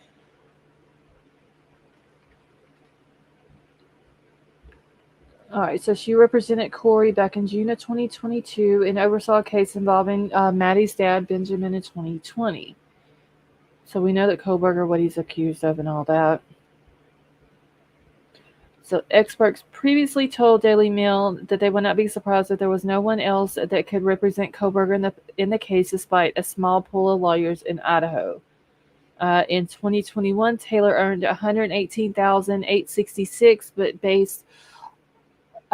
based on her $200 an hour pay to represent Kohberger, she would get $416,000 a year. So the presentation of evidence in the case has been predicted to last 5 days in June with an average of 8 hours in court, meaning that Taylor and her team could earn more than $30,000 a day. In total, they would get $15,200 per week without overtime, as well as being reimbursed for mileage, lodging, and meal costs. She's going to be banking after this case. Any investigator working on her behalf will be compensated at a rate of $45 an hour according to the agreement, which was approved on Tuesday. According to the American Bar Association, the average hourly pay for capital punishment attorneys in 2007 was $100. Damn, they went way back, didn't they? Like, why couldn't they get in a year or two ago instead of way back to 07? Which equates to around 141 in 2023, with inflation, meaning Taylor is being paid above average for the case. Stevie isn't talking. What?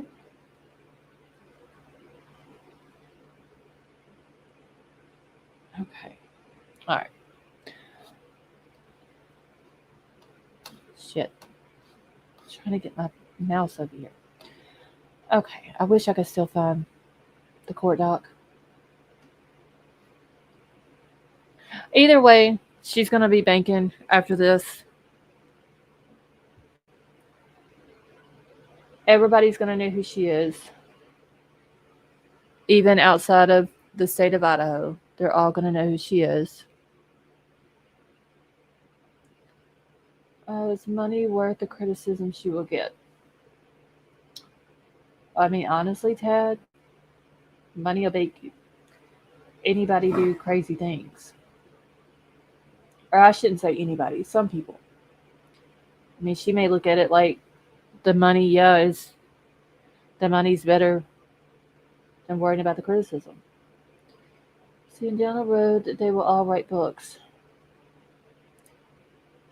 I'm sure one of Kohberger's previous professors will end up trying to write a book, like she has done with other SKs and stuff like that.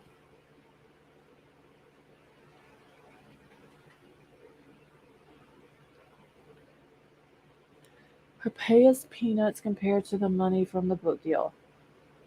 Oh yeah, the book deal, like if they had a book deal, I don't know how much books go for nowadays. But with this case being so highly publicized, like everybody and their brother would want to buy the book. And it would make a lot of money. Just think, let's just say she writes a book, and then there's a book wrote about Bryan. Both of those books would make a lot of money.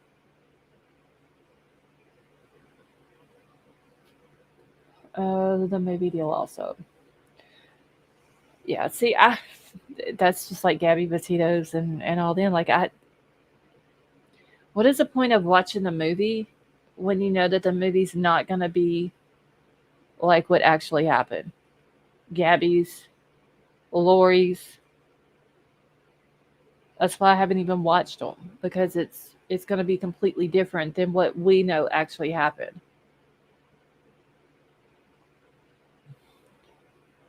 See, I remember News wrote an ebook that sold for $1. He sold over 1 million. Really, Roger? Well, damn! Just for $1, just imagine $20 or $30 per book.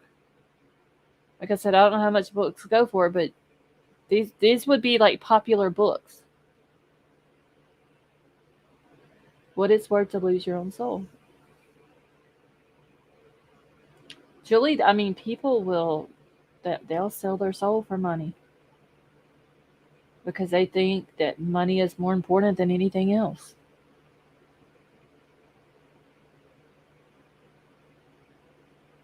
Okay, so Marissa said, I don't think it's so much about the money experience. Yes, my neighbor was Bundy's PD. He uses his money for good and defends people with no money. So, wait, Marissa, your neighbor was Ted Bundy's public defender?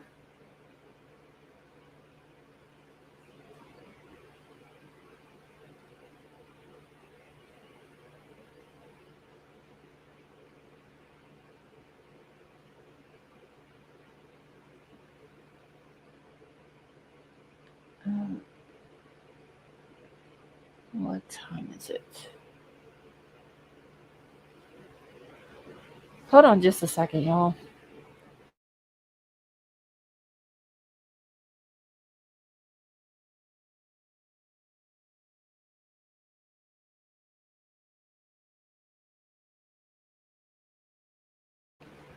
Okay.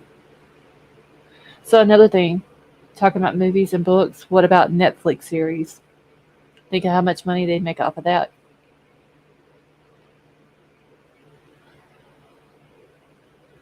John Henry Brown. Marissa, I bet you he's got some stories to tell. That would be really interesting to talk to him.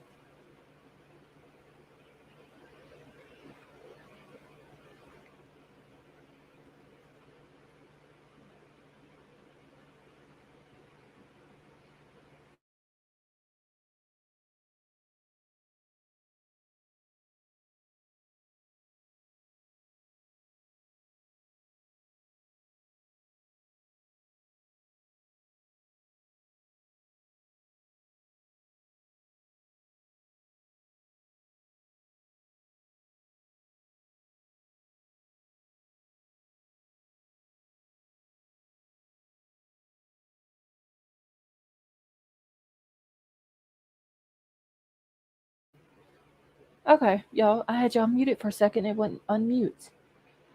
Let's see. Yes, he does. Marissa, that would be really interesting to talk to him, especially since he is represented, which I know he probably can't talk about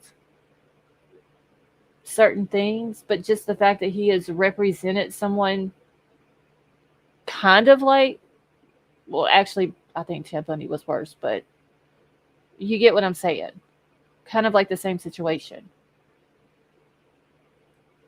See, I'm sure that there will be several millionaires made by this crime.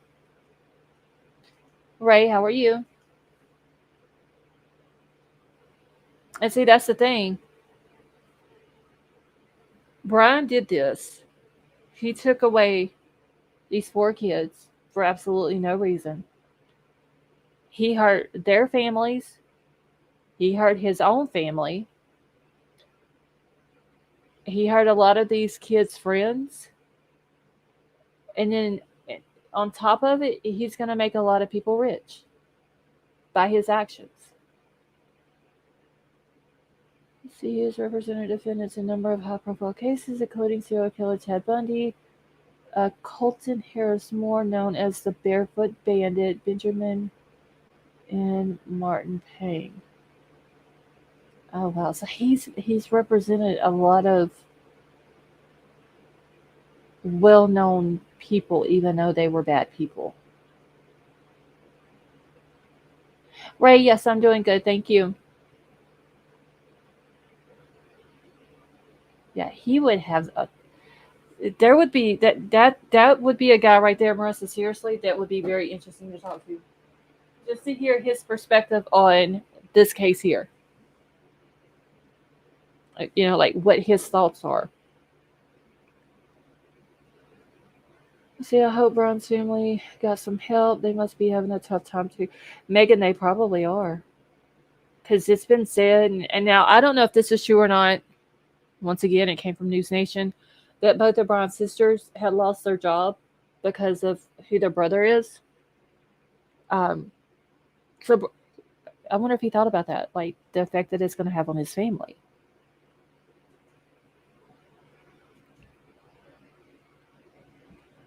Because not only did it hurt, like I said, the victims' families, it hurt his family too. And multiple different ways. Financially, I mean, they already couldn't pay for an attorney for him.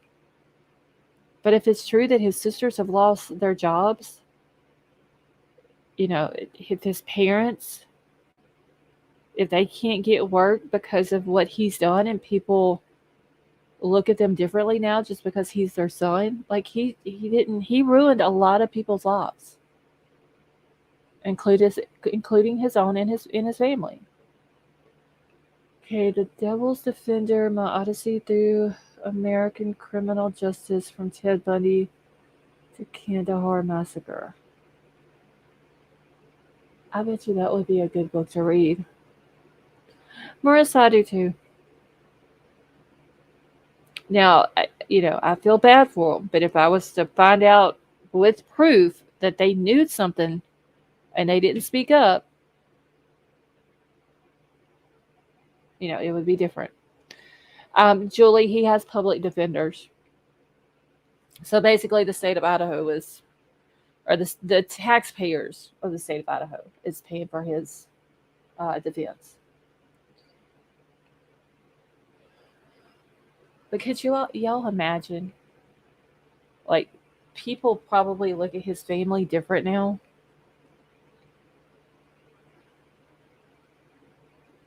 Since all this happened.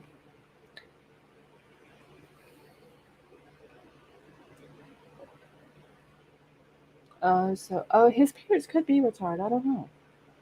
Either way, though, it's just, you know, you kind of have to feel sorry for them too, because if they didn't know anything, I will say that if they didn't know anything, um,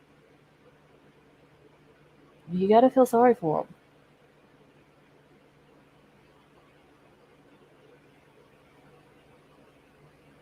Because like I said, people in that community, in their town, places that they go buy groceries and go shopping, people are looking at them completely different now. Can you imagine what his mother is going through, knowing that he thought so little of women that he carried this out? His mama and his sisters. That opinion formed in her home. Yeah, I mean, he's got two older sisters.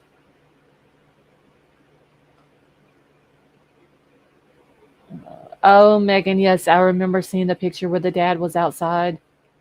Was it with a shop vac or something like that outside the garage, cleaning everything up?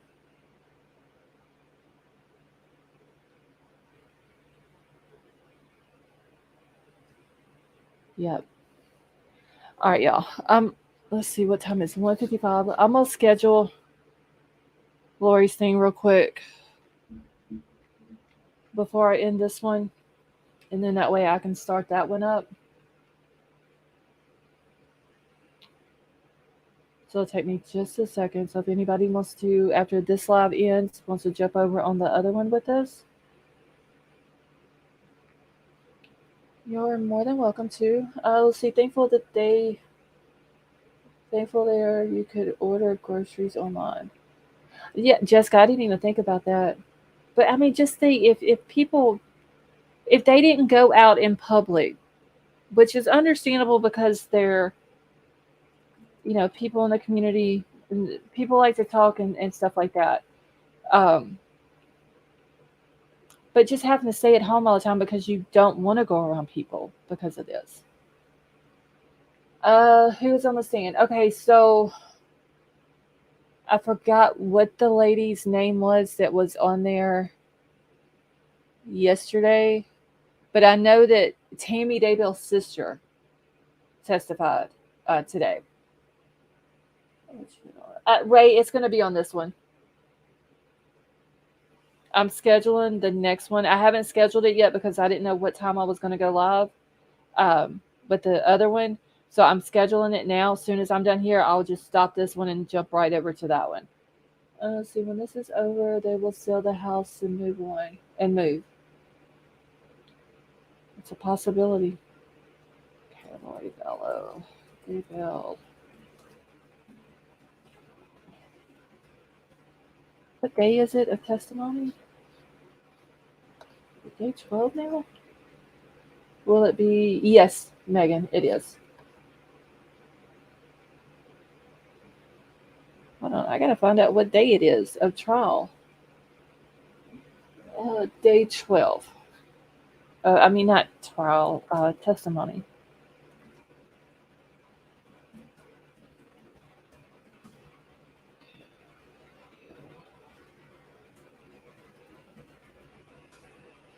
Okay, so I'm going to schedule it for 2:05, which I can go live before that if I need to. Tomorrow is the weekend. Friday came fast. It really did. All right. Let me jump over here and do something. See where it will be on this channel. It will be new live. Yeah, as soon as I stop this live, then I'm gonna go straight over to the other one.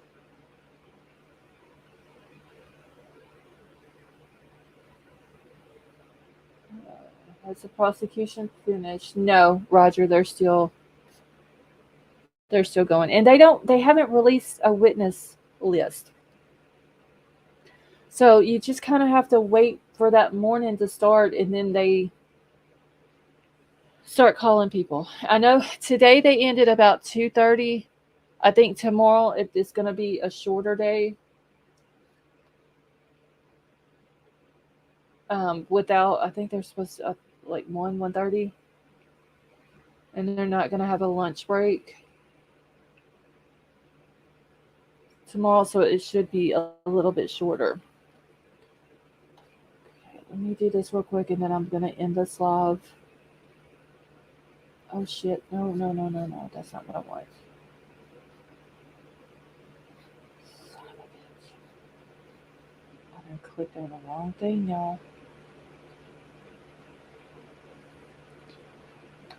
I mean, what's his name? Thomas for Lori's defense. All he likes to say is, "I object." It's like his famous phrase.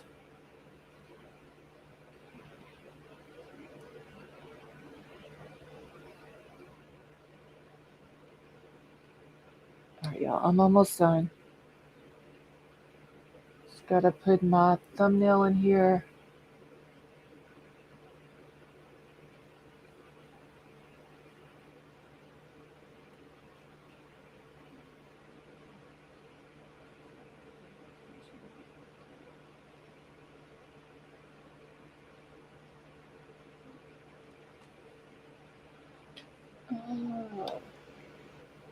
And y'all, I can't see the chat right now, so it's gonna. Y'all just hang out for 2 seconds while I'm getting this done. Gigi, you're talking about Lori's attorney? You don't like his attitude? He's like a grumpy old man. Honestly, he just whines about everything, and it's ridiculous. Always whining and complaining, and oh no, I'm objecting to this.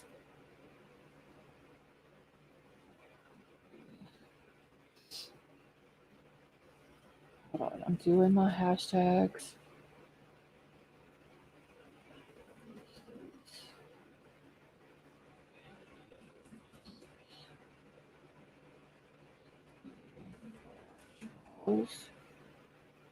Okay. I'm almost done, y'all. Let's see. I hate the guy, judge. Any objections from the defense? Oh, yeah, sure. Yeah, he's just. I'm telling y'all, that's like his favorite. His favorite phrase in court. I object.